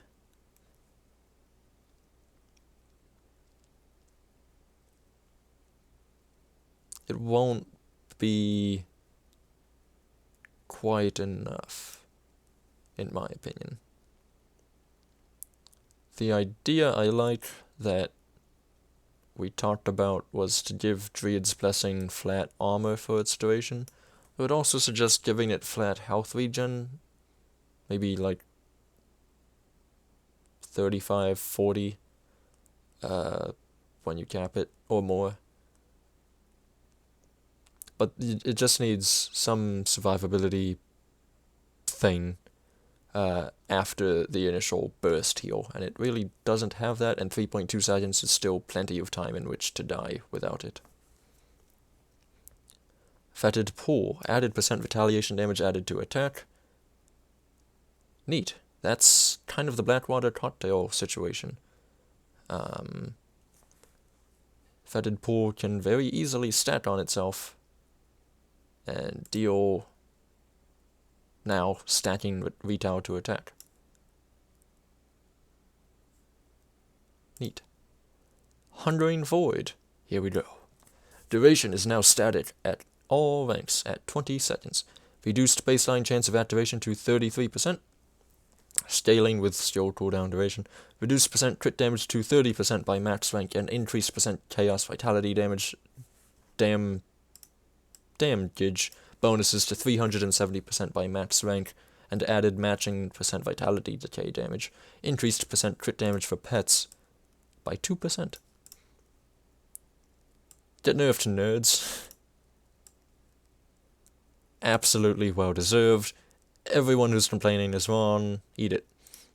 More increased damage scaling with rank. I just want the attack speed and cast speed added back to this constellation. That's all I want. Come on. Make it happen. Messenger of War, the plot. Replaced physical retaliation with fire retaliation, which is not unlike literally what happened to the Messenger of War constellation. Phoenix Fire added percent all retaliation damage to the Still proc buff. Raise the Dead, summon skeletons, now also reduce all resistances with their attacks. I believe it's 25 all resistance reduction, which is not bad, but they still die too easily in my opinion. Excuse me. Rumor, increased percent acid resistance reduction scaling with rank to minus 30% at max ultimate rank. I believe it's the only one that ends at 30%. Because commonly you get 25, 28, and 35%, and now this is at 30%. Although, isn't the physical Pierce Assassins marked 32%? Whatever. In other words, there's no standardization at all. Tip the Scales added all resist reduction. I'm very, very, very curious about this value, and I'm looking forward to checking it out in game. If it's 25 or higher, I am very likely to start taking Tip the Scales. I was just eyeballing this constellation a few days ago, in fact, for something completely unrelated to this, and as an alternative to Manticore, I think it would be very potent. Especially on builds that can convert the vitality damage to something more suitable. Or just use the vitality damage on a vitality build. Olzad's Decree reduced armor scaling with rank to 150 at max rank. Sure. Soldier, this is kinda well deserved. I do miss the days of, like, 240 armor, but that was definitely overpowered. Soldier. Counter-Strike. Reduced percent retaliation damage added to attack scaling with rank to 15% by rank 16, 20% by max ultimate rank. I thought Soldier only got buffed. What is this? I'm asking for a refund. This isn't allowed. Field Command, reduced percent armor scaling at ranks 9 plus to 25% by rank 12, 30% by max ultimate rank. Come on, that's not a buff. Overguard, increased cooldown to 24 seconds, reduced percent shield recovery time scaling with rank to 35% by rank 12, 45% by max ultimate rank. Reduced stun duration, now scales with rank to 50% by rank 12, 60% by max ultimate rank. Increased percent health regeneration scaling with rank to 135% by rank 12, 220% by max ultimate rank. I need a drink of water.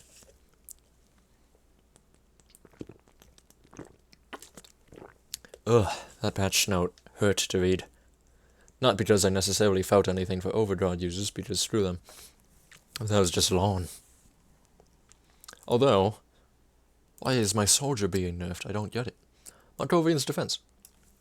Increased cooldown reduction to minus 9.5 seconds, added minus 10% shield recovery time, and a minus 18% total retaliation damage modifier. Ho ho! Eat it, nerds! Shield training. Reduced percent shield recovery time and percent block chance scaling with rank to 12% by rank 10, 24% by max ultimate rank. In other words, everyone who uses Soldier the way it's probably meant to be used just got super nerfed. But I'm the idiot that's making cadence builds with literally every melee weapon in the game, so I don't care. Well, I kinda care about this, actually. But I don't care as much about that as maybe I should. I don't think this one is actually that significant. I don't care about any of this. I don't especially care about this, even though I have a Counter-Strike character. I think everything here is A-OK. It gets the C-No seal of approval. Demolitionist. Blast Shield. Replaced bonus to fire and lightning resistance with elemental resistance. Neat. Fire Strike increased percent weapon damage scaling at ultimate ranks to 138% by max ultimate rank. I don't remember what its previous max was. I know it was bad. I'm just going to assume that's still not fantastic. I know it's 120%, so you get 18% over the course of 10 ultimate ranks. Yeah, that doesn't feel that great. Explosive Strike. Increased radius scaling with rank to 3.8 meters by ranks 12. Why is that pluralized? 4.3 meters by max ultimate rank, and increased percent weapon damage scaling at ultimate ranks to 40% by max ultimate rank. Interesting. Probably doesn't help Fire Strike as much as it needs to. That goes for both of these. Blackwater Cocktail. Effects now visually matches the affected area better. Thank you. I wonder if that applies to enemies as well. The arsonists, Crawley's arsonists that throw Blackwater Cocktails occasionally deal damage to me when I feel like they shouldn't. Temper. Increased defensibility scaling with rank to 108 by rank 12, 198 by max ultimate rank, and increased percent of retaliation damage scaling with rank to 100% by rank 12 to 10% by max ultimate rank. I'm surprised this scaling isn't higher in ultimate ranks. Like, that's less than 9 points per skill point on average. Oh, no, I'm sorry. It's exactly 9 points per skill point on average. I can math. I don't know. Then again, maybe it's fine. It just feels a little odd to me that this isn't... I mean, it's a flat value that's not scaling exceptionally more than this. Whatever. Vindictive Flame added 5 retaliation damage. Cool. After all of this time, Demolitionists get the 5 retaliation that was long ago lost on Flame Touched, and before that lost on the old Blast Shield. That changed with the rework. Occultist. Blood of Dread. Increased health regeneration scaling at ultimate ranks to 240 by maximum ultimate rank. Holy goodness. That's a lot of regen. Aspect of the Guardian gains percent all retaliation damage. Bloodburst gets 0.3 more meters to its radius, and increased percent weapon damage scaling at ultimate ranks to 30% by max ultimate rank.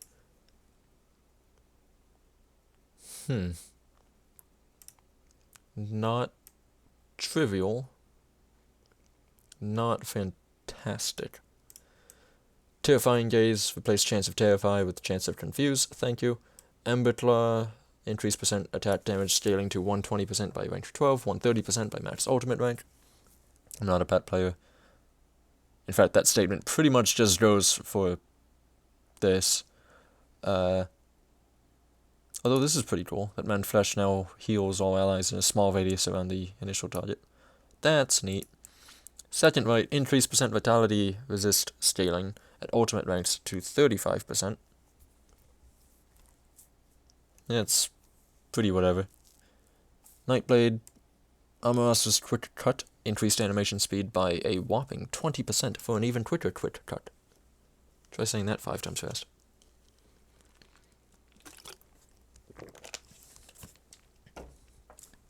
Anatomy of Murder, added percent bleed duration.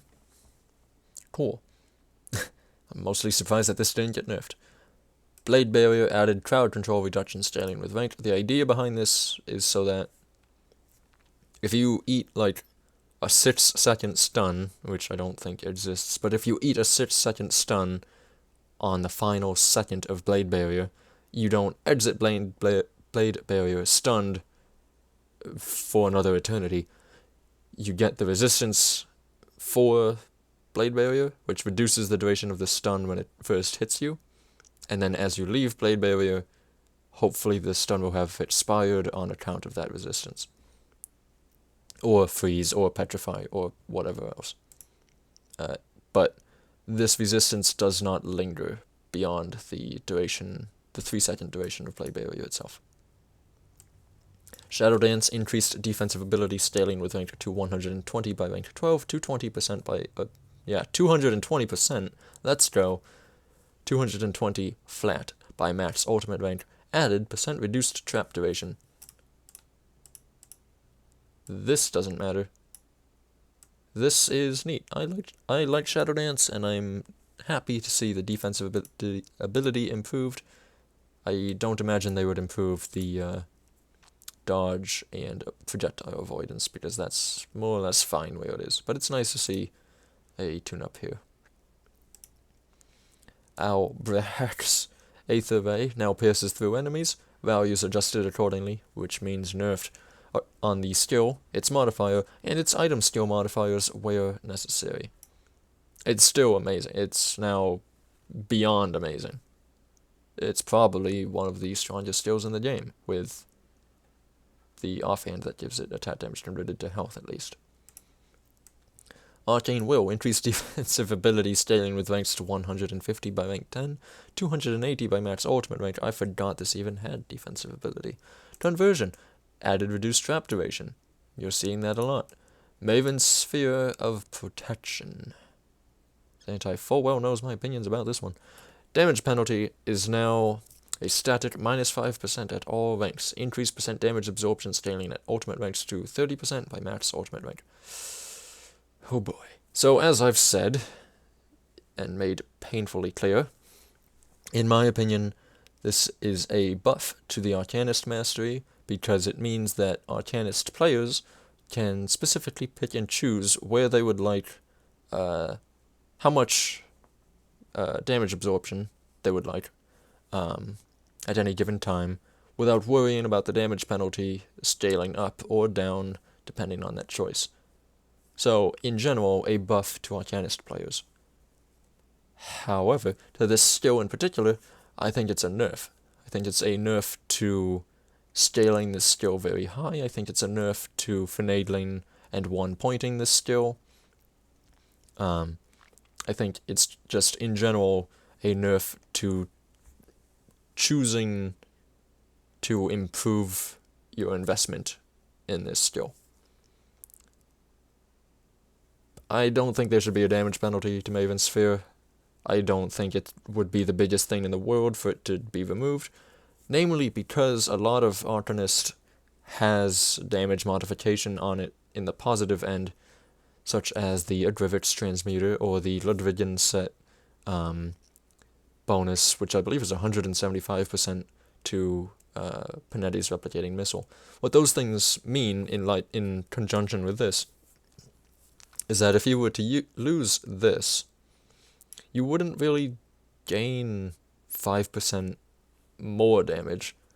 You would gain, well, 180 minus 175 over 180 damage, which is not very much. I don't think this is a very significant debuff to Arcanists themselves. I think it's primarily a debuff to Arcanists using non-Arcanist skills, namely sorcerers or battle mages or whatever else.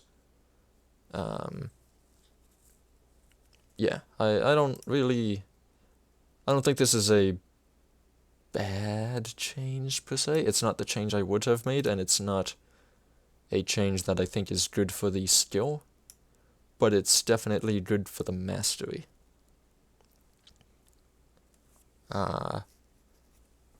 So, yeah, I would hope to see more Maven's work in the future. Hopefully, I or someone else is able to convince Zantai of either what I'm saying or of something else that I might agree with that hasn't come to my mind. I think I've said my piece enough on that. Overload, this is the first modifier for Estranger's Elemental Exchange. Added % Aether Resist, increased % Elemental Damage scaling with rank to 100% by rank 12 to 10% by max ultimate rank. I think this is pretty interesting. Not this, rather. That's whatever. I think this is pretty interesting. Many of the newer masteries just don't have resistance or means of getting resistances. Necromancer, for one, like outside of Master of Death, there's no resistance for the player at all. I believe outside of Consecration, which is not always up in Oathkeeper, and outside of Resilience, which is even more so not always up, there's no way for Oathkeeper to get resistance.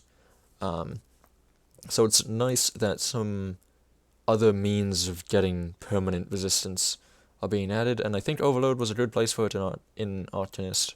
And I think Aether Resistance is a very strong choice for Arcanist. Especially if this applies to allies, which I believe it may, given that Istrandra's Elemental Exchange has a radius. This is possibly also a significant buff to the pet transmuter for pet Arcanists. Not that I necessarily think this will do it unto itself, but it will help. So I liked this. This is a buff, so who will complain? Ground Slam, I mentioned above. Spines now pierce through enemies, replaced internal trauma with bleed damage, which kind of synergizes better, but does make it unconvertible. It synergizes better with what's already in the mastery, but for itemization it makes it unconvertible, so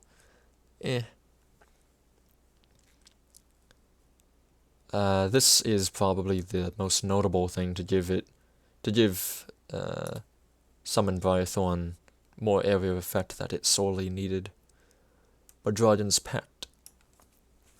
Added % physical damage bonus for pets. Sure. Heart of the Wild, added % physical regeneration. Added Oat Skin. Replaced % health regeneration with % Aether resistance. Kinda see above with this, although you could already get Pierce and... What was the other resist? No, it wasn't resistance. You would get bleed and poison duration reduction, which is kind of like resist. But yeah, it's nice to get Aether resist on Oat Skin alongside the Pierce resist. Now druids are just immune to physical damage. They're not, by the way. Raging Tempest. Increased % elemental resistance reduction scaling at ultimate ranks to minus 45% by max ultimate rank. That's pretty cool. I believe that's actually the highest instance of in mastery % resistance reduction outside of well, no, actually I can think of a few more exceptions. Devouring Swarm Vitality is at 60% to 70% at max ultimate rank. What was the other one? Electra's Flash Freeze is minus 100% fire resistance and something even higher at max ultimate rank. I think 125%. But for generic elemental resist reduction, I believe this is the highest in the game now. Maybe Thermite Mines goes higher? I don't know. In any case, pretty cool. Savagery fixed an issue where % weapon damage scaling at ultimate ranks did not actually increase damage. As the skill was balanced around this bug and it is now fixed, we've adjusted % weapon damage scaling at ultimate ranks, which means reduced. This is a net buff, however. Cool. So all things now work as they should. TM. Aura of Censure. Reduced % elemental resist reduction scaling with rank to minus 30% at rank 12, minus 40% by max ultimate rank. I'm assuming this wasn't intended to be a nerf for nerf's sake. I think this is just a consistency change. To get rid of it being minus 33%, I believe, at rank 12, and just bring it down to 30% and then making the scaling more normalized. I don't really think Aura of Censure needed to be nerfed. I never thought it did in the past, but I think this is probably the last time we would see Aura of Censure being changed for a while. I think it's finally in a position at which no one can really justifiably complain about it.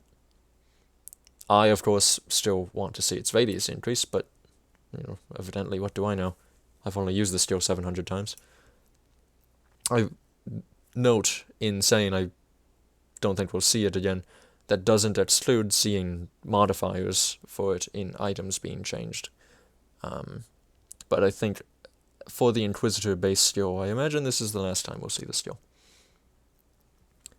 I am asked how I get my Twitch chat appear on screen like this. There's several ways. I myself did it through Streamlabs, and there's just a plugin you can use in OBS that does this. An alternative would be you could just capture the Twitch chat window and then use a chroma key for the background of Twitch chat and just snap that on. There's several ways of doing it. Back to Inquisitor. Word of Arms. Increased cooldown reduction to -6 seconds. I saw some people that had no idea what this skill was. This is the transmuter to a Word of Renewal that only is usable for two-handed weapons, both melee and ranged. So this enables you to spam Word of Renewal more often for those weapon types, which I think is pretty understandable. It makes it a more reliable heal, a burst heal for two-handed melee and two-handed ranged, which do kind of need it. So I like this change. Steel Resolve. Reduced damage bonus against Eldritch and Chthonians, scaling with rank to 12% by rank 12, 18% by max ultimate rank. Pretty significant nerf, if I'm not mistaken. I want to say it was 20% at rank 12. And higher than that at max ultimate rank. But not an undeserved nerf. Facial damage is not really something you want to let get out of hand, given that it's its own multiplier. Necromancer. Dread. Replace Chance of Terrify with Chance of Confused. Ill Omen. Replace Terrify with Confused. Necrotic Edge. Replace Chance of Terrify with Chance of Confuse. Thank you. Terrify is god-awful. It's thematic, sure. It's god-awful to play with. Reap Spirit. Significantly increased percent weapon damage and increased vitality decay damage scaling with rank. Increased wraith duration to 18 seconds. Neat. Budget Doombolt coming through. Oathkeeper nerfs. To no one's surprise. Aegis of Menhir. Reduced percent weapon damage scaling with rank to 345%. What a number. By rank 16. Is that real? 405% by max ultimate rank. Reduced physical fire damage scaling at ranks 22+. That's like blitz amounts of weapon damage. Is that actually how much that does? That's obscene. You have to use a shield with it, so you can't two-hand it. Avenging Shield. Reduced percent crit damage scaling with rank to 30% by rank 12, 45% by max ultimate rank. Sure. Reprisal. Reduced burn damage scaling with rank. That's the set. This is the first modifier that makes it bounce. This is the one that gives it retail to attack and burn damage. All understandable, especially in lieu of this fucking nonsense. Ascension. Increased cooldown to 24 seconds. Reduced percent all retaliation damage scaling with rank to 160 by rank 12. 330% by max ultimate rank. The concern in general for people is this. I've seen a lot of people complaining that this might, quote, kill their build, end quote, because they can't get it off as much as they need to.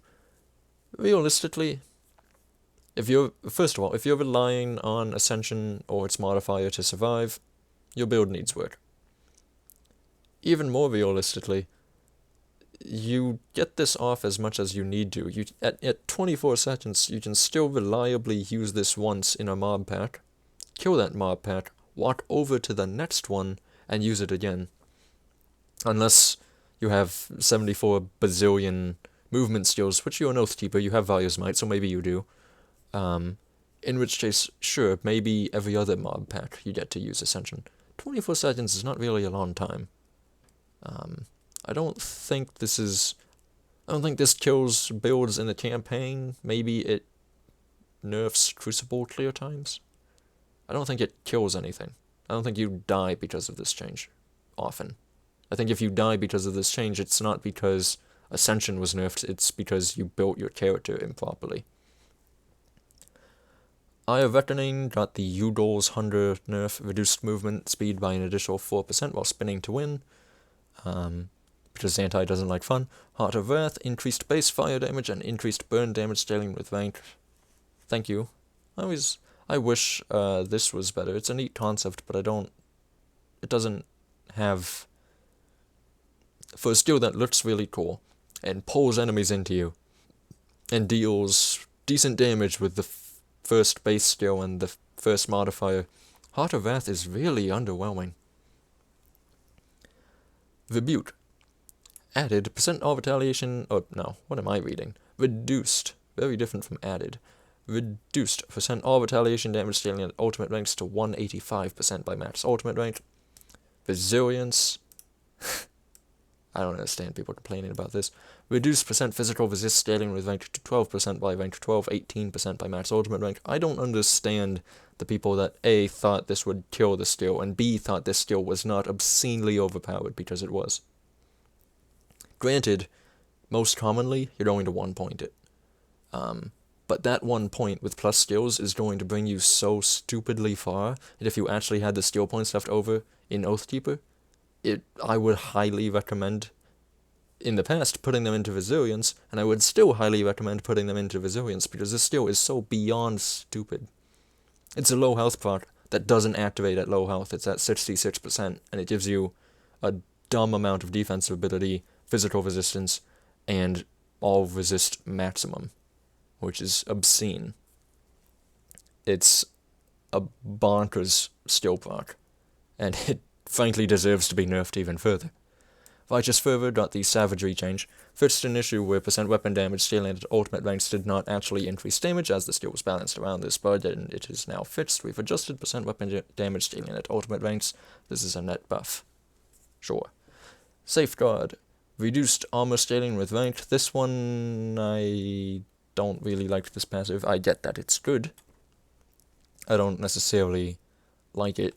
In the realm of weapon-specific passives, such as Brute Force and Dual Blades, I think this one is safely far behind the two. So I'm not necessarily a fan of nerfing it, but whatever, it's a shield thing, so let's nerf it. Summon Guardian of Empyrean, increased damage scaling with rank. Whatever. My 3 Empyrean bows are now somewhat stronger. Neat.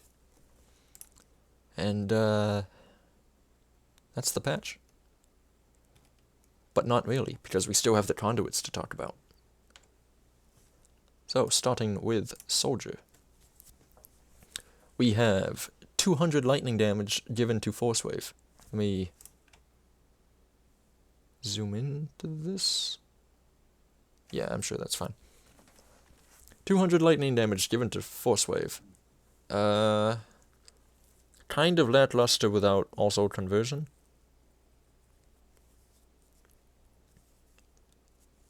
Given that you can't convert the internal trauma on the aptly named internal trauma skill with just this. Likewise, for 220 lightning damage, to Counter-Strike. Also unfortunate that there's no conversion.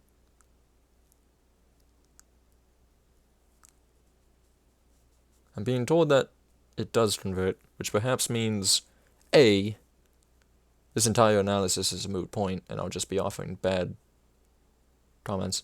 And B,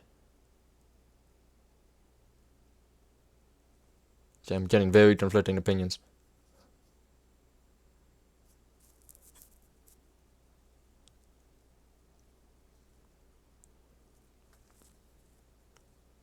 I'm going to trust the man known as Incubus Gamer, who I know to be a playtester. And whom I know to be a better playtester than I. So, let's assume for a moment that this doesn't convert, which probably means it doesn't convert because Zantai didn't want to make another skill effects. Ho ho. kind of lackluster. Same for Counter-Strike. So you can't convert the physical damage that's already there. You can't use this with the Dawnbreaker set because it has an amulet. You can't convert the internal trauma that's already there. Pretty lackluster. 80 physical damage to Blade Arc. I don't believe you can use it with Spell Scourge. Because I think you have an amulet conflict there. I believe the physical damage to Blade Arc on Spell Scourge is either part of the amulet or the set bonus. I don't think it's part of the shield or helmet. Maybe it's part of the helmet, actually.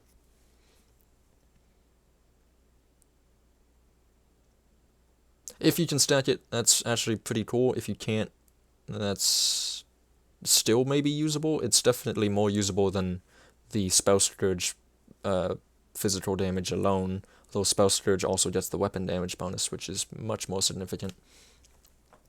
140 elemental damage to Blitz is, again, lackluster without conversion, and frankly, lackluster with conversion. 300 burn damage over 3 seconds, 100 per second to Force Wave, 60 fire damage to Force Wave. That is... Yes, that's still the call with Octavius. Namely because it doesn't have conversion.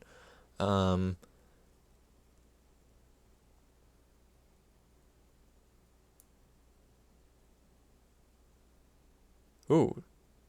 Xantai is saying all sorts of conversions are missing. The plot thickens.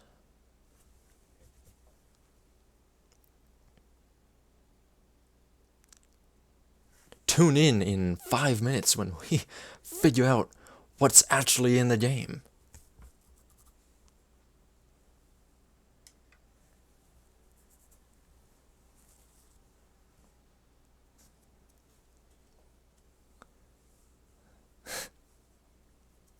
We are allegedly looking at the stats on the new Conduits, but that may evidently not be true.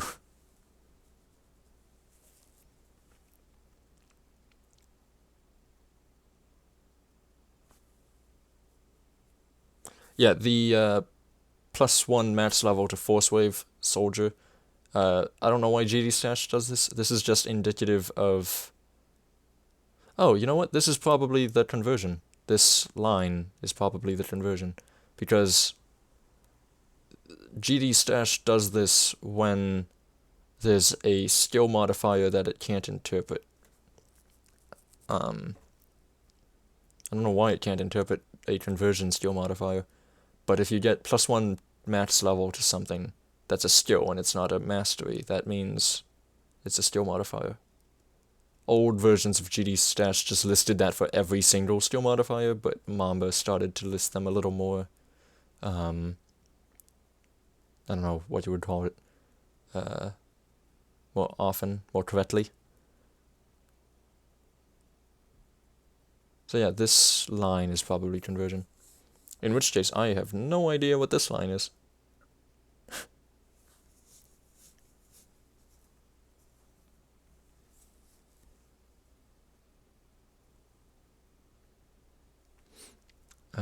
Okay, so let's assume that the ones that should conceptually have conversion do in fact have conversion, and we'll go with that. Though Xantai is saying this is Pierce to Lightning, which is so much worse than Physical to Lightning. Then again, I guess you can get Physical to Lightning on a two-handed weapon or a one-handed weapon and a shield, so not awful, but still not innately as amazing. Whatever, moving on. This is absolutely... Well, if this is conversion, maybe that's a nerf. But this used to be the call for Octavius Force Wave back in the days before Warlord existed. Plus 540 bleeding damage over 3 seconds, 180 per second to Warcry. Something else. Bleeding Warcry is a meme, don't do it please. Acid damage to Cadence, probably Fizz to Acid, or Pierce to Acid. Or the legendary Bleed to Acid, which can't be done. Aether damage to Cadence, I don't know why Cadence gets 2. And +1 max level, which is conversion. Fire damage to Blade Art, probably conversion on Blade Art. I'm told this is taunt target, which is ironic because I'm pretty sure Blade Art already has taunt target, so I guess it has better taunt. Whatever. This is a mess. I am very sorry. I probably should have edited these into the game so that I can check. I didn't, because I'm obscenely lazy. Demolitionist. +1 to max level to Mortar Trap, +1 summon limit to Mortar Trap. Don't know what this one would be, but this is not terribly surprising, and also kind of essential if you're going to waste an amulet slot on a conduit for this. I'm pretty sure you can get 4 Mortar Traps going.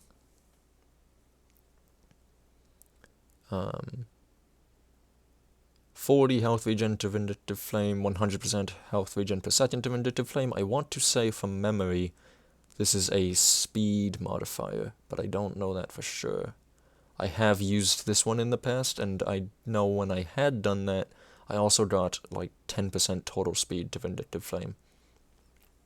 I tried 26 out of 16 Vindictive Flame, amassed a ton of regen. It was wacky. It was also awful. Don't do it. 110 chaos damage to Canister Bomb. That's awful. Reduced targets. Oh, right. Another irregularity with GD Stash. This is actually 22 resistance. Reduced targets resistances over 5 seconds to Flashbane, but GD Stash multiplies the duration with the potency and arrives at 110 reduced targets resistance to Flashbane, which would make Flashbane pretty good. I can't argue with that. This is actually still at 22. It's not terrible if you're not planning to take agonizing flames. There's definitely worse things you could do with Flashbane.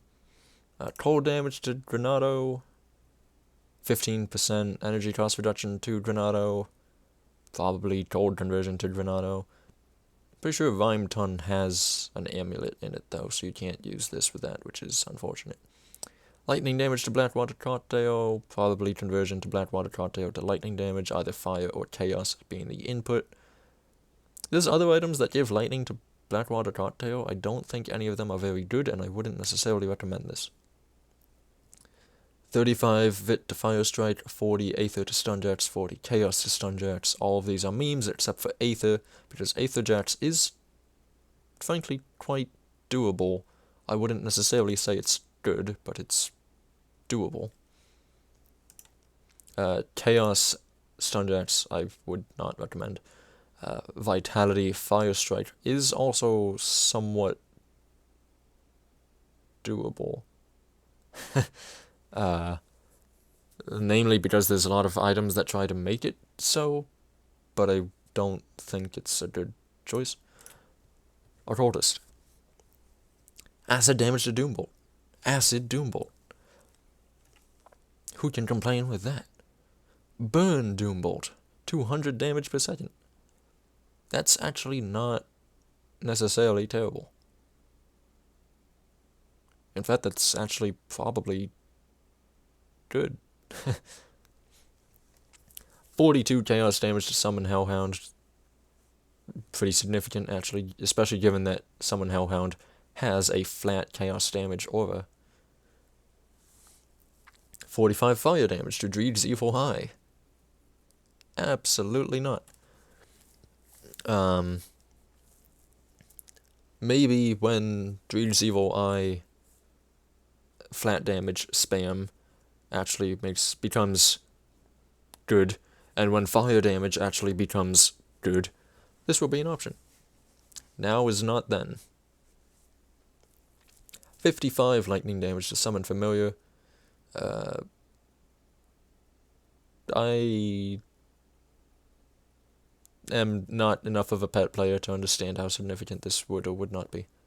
I do know that there's wacky summon familiar builds out there. I don't understand the mechanics of why they work, so I'm not going to comment on how good this is. It's very likely, chat, that Grim Internals is broken. It would need a new update for the new version of the game. And I believe the 32-bit version of Grim Internals is no longer supported, only the 64-bit.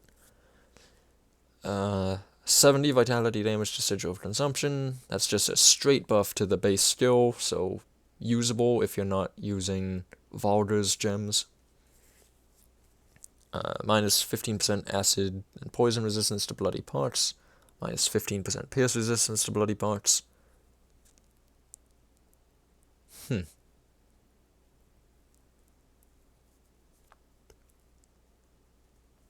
If this was physical resistance, which I understand why it isn't. If this was physical resistance, or hell, even lightning resistance, that would be a very solid contender for Fevered Rage retaliation builds. As it stands, I don't think so, and I have no idea what sort of circumstance you would want pierce resistance reduction on bloody parts.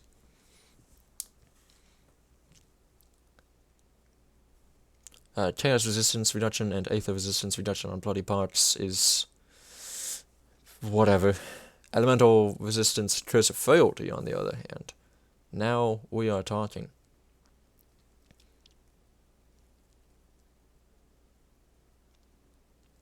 Fire damage Pyromancer.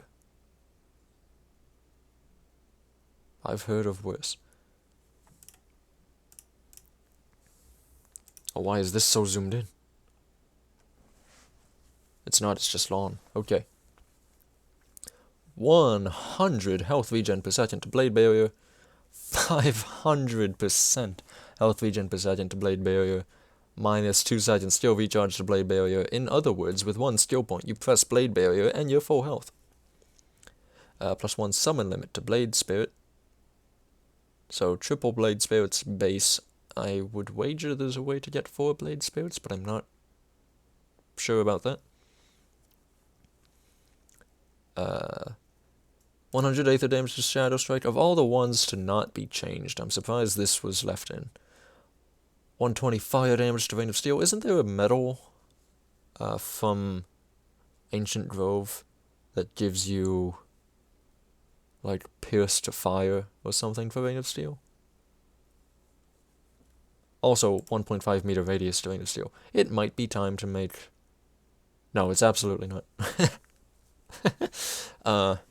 Not as long as Knight's Chill does not reduce fire resistance, which...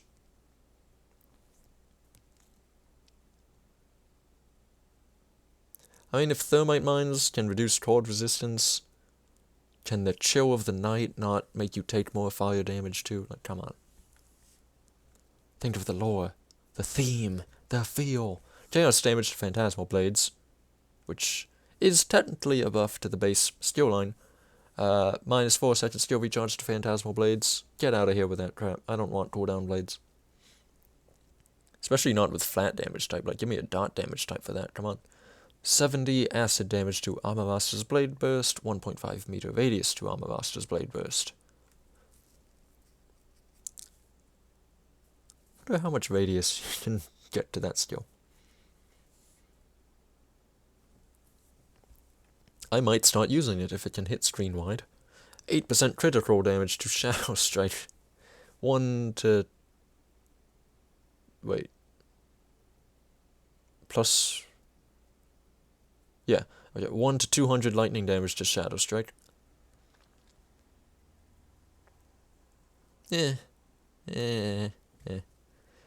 Minus Chaos, minus 15% Aether resistance to Veil of Shadow. Although, I'm pretty sure other Aether resistance Veil of Shadow mods exist, which are also equally Given that you can't have this and this, the Shadow Strike, the Aether Shadow Strike, and the Aether Veil of Shadow. Both of them not great. 30% reduced entrapment duration to Blade Trap. You can't use it with Vimeton. 15% vitality resistance to Blade Trap. I wish you could use it with Vimeton. I would love to play Blade Trap. You can't.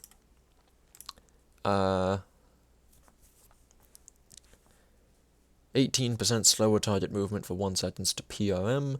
33 Aether damage to PRM. So it's made for spam PRM, which makes sense given that you can't get... Wait, no, yeah, you can use a Conduit with Ludrigan. You can't use it with Invokers. But you can use it with Ludrigan and get the cooldown PRM. Not that you'd want to, because that's lightning-based and not Aether-based. Although, come to think of it, I'm pretty sure it converts the Aether to lightning, so this would, in fact, give you 33 more lightning damage. I don't think that's worth sacrificing the minus 28% elemental resistance given to you by the Invoker set.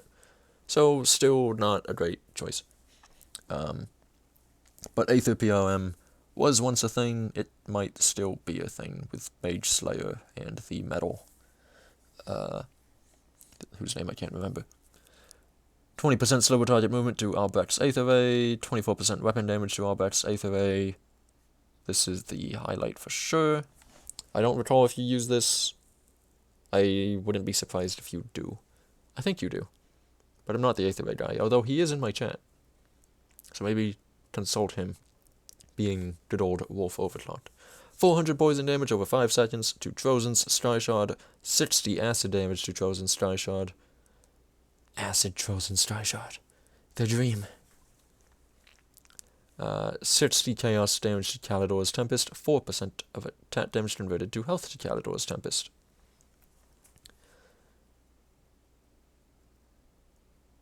What is it? Oh, there's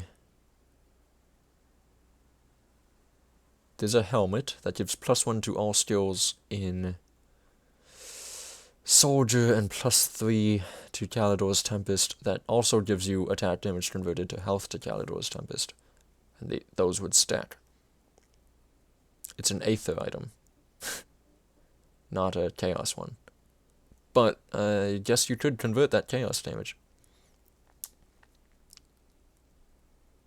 That sounds... Yes, the Maw of Despair, thank you. That sounds questionably doable, actually.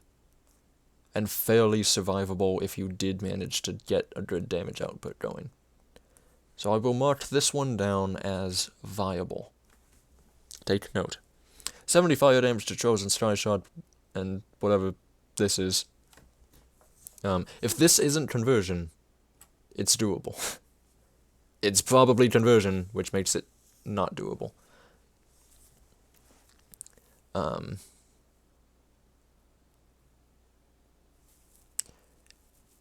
If you can, Kidpid, who I believe is you, give me the Kalidor's Tempest, the Chaos Kalidor's Tempest one. I'd be interested to see whether this is conversion or not. 8% crit damage to Devastation, 80 acid damage to Devastation, probably acid conversion. Oh, is it? Shit, I was totally wrong about you. I take everything back.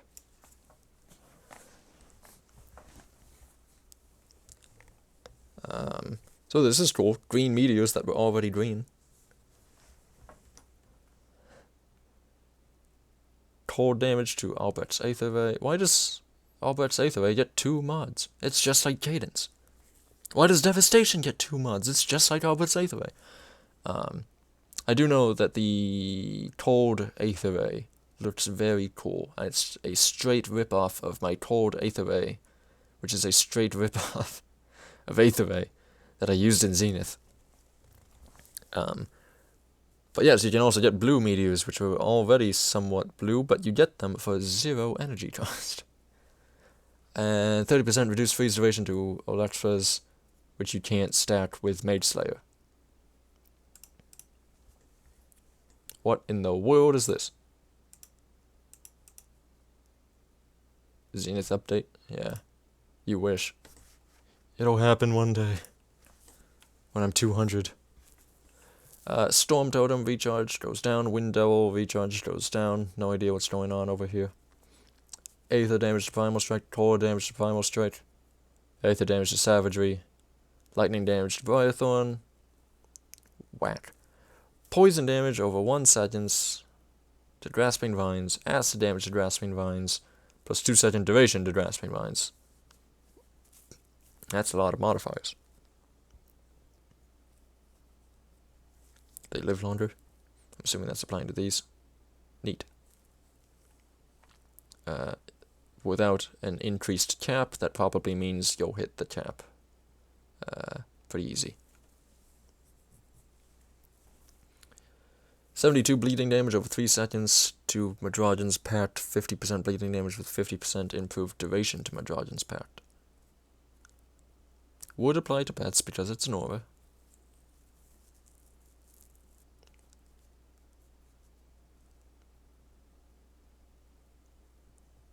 Interesting. Chaos resistance to Devouring Swarm. No. Physical resistance reduction to Devouring Swarm. Yes, and there's a helmet in Forgotten Gods. There's a monster infrequent you can get that gives you another 15%. So you can, in fact, get 30% physical resistance reduction to Devouring Swarm. And I use exactly that on my physical Primal Strike build. I use this if it's. Chaos Calidors. It is converted. Well, it's trash. Okay. 24% weapon damage to Flames of Ignifar. Sure. A whopping 4% of attack damage converted to health to Horn of Gandar. Whatever this is. And 20% weapon damage to Horn of Gandar. That's mediocre. 45 vitality damage to Rune of Hagarad. I know it was either Kidpid or Tomodark that tried to make vitality. I think it was Kidpid. He tried to make vitality Rune of Hagarad. It was awful, and so he vowed never to make another Rune of Hagarad build.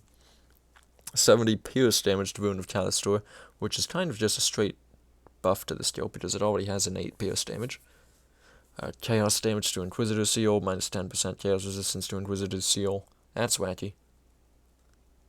I would do this at 18% or higher. Not until then.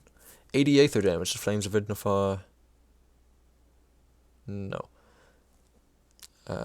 Cold damage to Word of Pain.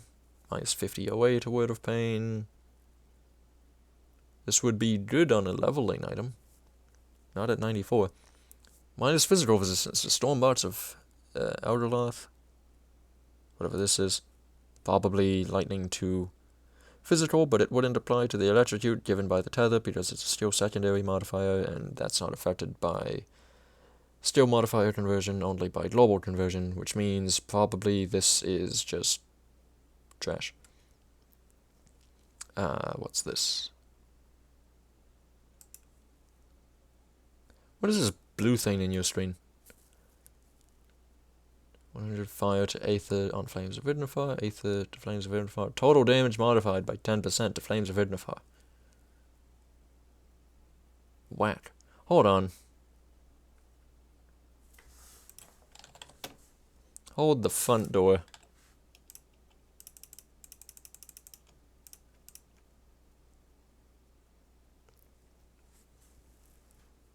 I don't know which one comes first. But you can get 20% damage modification to Flames of Ignifar.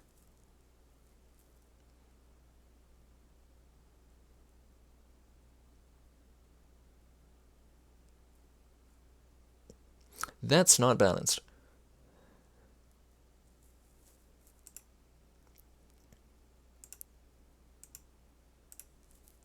And vitality resistance and acid, no. No, all of this. Don't use it. None of these. Except for maybe the Flames of Ignifar one. +1 summon to raise skeletons, which means you get another, you get 4 per usage instead of 3. Minus 2 seconds skill charge to raise skeletons, so your very squishy skeletons can be brought out more often. Well, they called crunchy because they're made out of bone and not squishy. A curious question. 10% critical damage to Bone Harvest, Aether damage to Bone Harvest. I assume Aether conversion to Bone Harvest. I would love to see what this looks like visually. I think there's absolutely no way you're doing this. Actually, maybe not. Because, I mean, Necromancer is an Aether mastery. I have no idea what other supporting items you would use with this, though. But crit damage, Aether damage, and presumably Aether conversion makes it not the worst thing in the world. Cold damage to Bone Harvest, presumably cold conversion to Bone Harvest.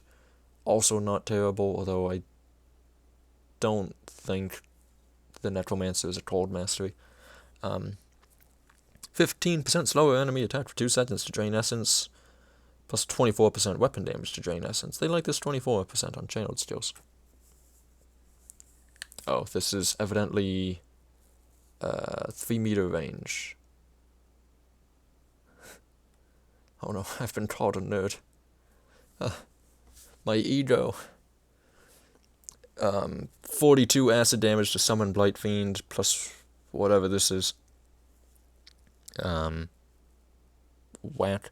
70 acid damage to Ravenous Earth. The dream. Hopefully this is vitality to acid conversion. 8% crit to drain essence. 80 acid to drain essence. Acid conversion to drain essence. Whack. This probably looks dope if it's green. Confuse target for 3 seconds to Reap Spirit. 250 Aether damage to Reap Spirit. Plus 1 to whatever. And minus 15% Chaos resistance to Siphon Souls. Minus 15% Aether resistance to Siphon Souls. Plus 1 to whatever. This one's questionably usable, but again, not for Chaos. Because Straight hates Chaos. Oathkeeper. Aether damage to Vaya's Might. No. Critical damage to Aegis of Menhir. Elemental damage to Aegis of Menhir. Questionably. Depending on what this is and what it converts and how much it converts. Aether damage to Ascension. 2 second duration to Ascension. Cast speed to... Why cast speed?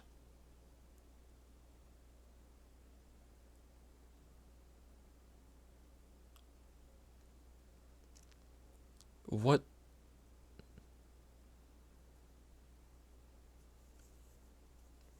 What are you casting with flat Aether damage that you're going to funnel through weapon damage? Or like, Kalidor's Tempest, I guess?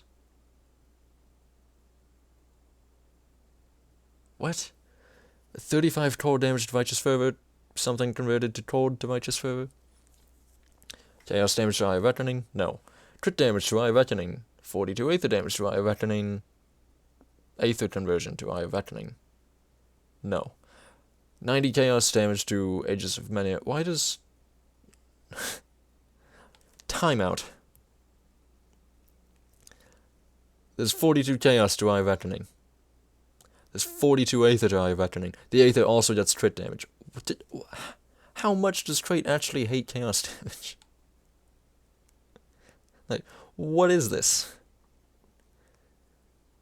90 Chaos damage to Aegis of Menhir. 6% of attack damage converted to health to Aegis of Menhir. Some sort of conversion. 90 lightning damage to Judgment. I'm going to hope this is fire. No, I hope it's physical, actually, because I don't think you can convert Heart of Wrath to lightning. Chaos resist to summon Guardian of Empyrean. Aether resist to summon Guardian of Empyrean. Plus whatever. This could either be summon limit, it could be speed, it could be just conversion, it could be literally anything.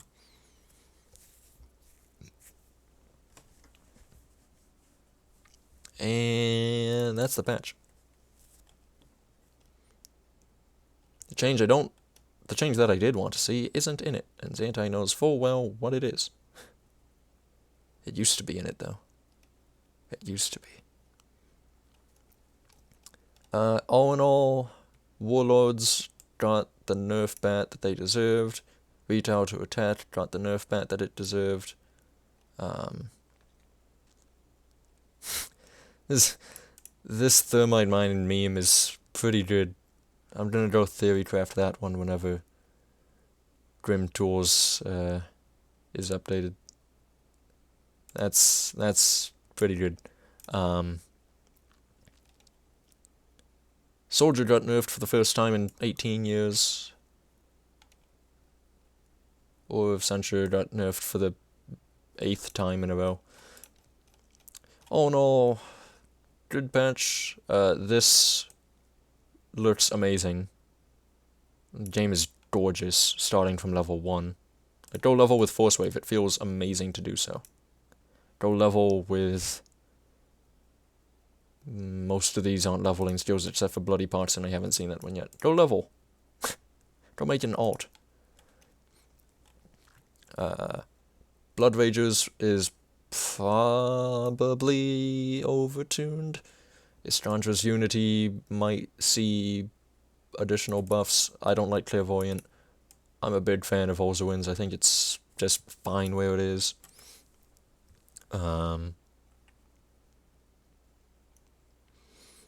Yeah, good patch. Although, the one thing I'll note, and I argued with Xantai already about this, or rather I commented and Xantai commented and that was it. I don't agree with this, but it's been said, so I won't go back to it any more than that. I also don't agree with Mavens, but again, it's been said. And we'll have to see where the community takes it. Other than that, how long have I been talking to myself? 2.5 hours. Okay. If anyone has any questions, now's the time. Otherwise, that's it for the stream. Thank you to anyone that followed or donated bits or subscribed. There's no on-screen notifications, but I've been watching it off screen.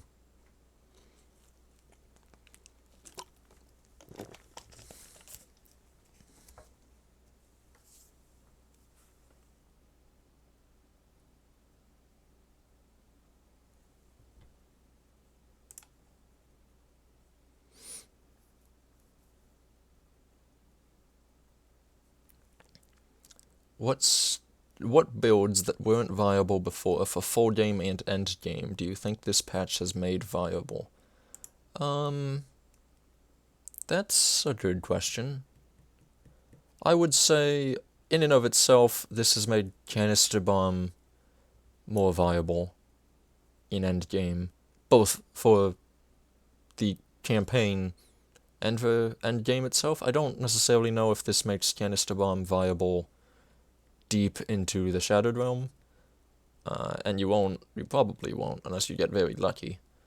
You probably won't get good Crucible clear times, but you will clear the Crucible with it. What else?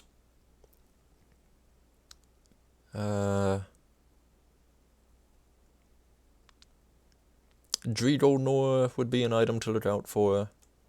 Vazin was already pretty good, but it got pretty substantial buffs, so I would say to look out for that.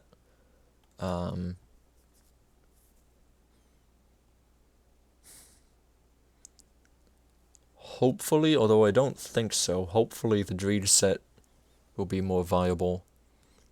Aether really got improved. The damage reduction isn't so significant that so as to outweigh the fact that it now has area of effect damage. Aether is definitely a very strong contender.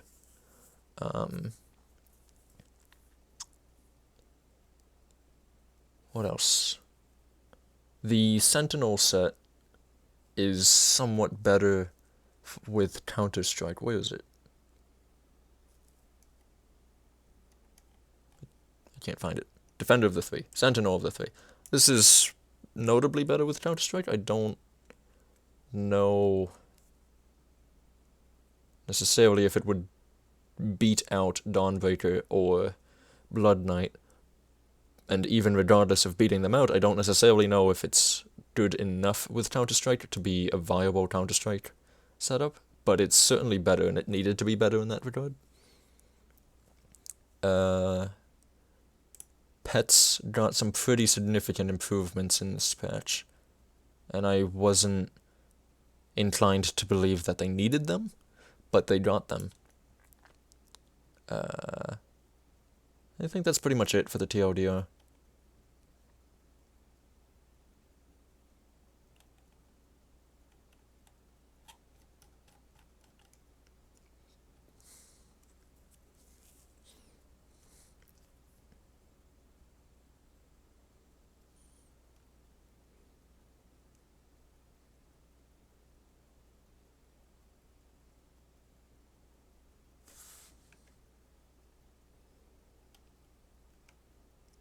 I can't go in any further.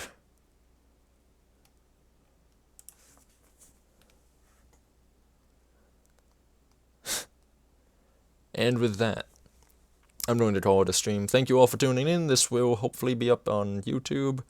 I'm going to go Theorycraft whenever Grim Tools gets updated. And I'm going to go Flame and Be Flamed by Xantai. Alright. See all of you in-game, possibly. Unless Xantai decides to put a new playtester thing up. Which would be awful. Don't do it.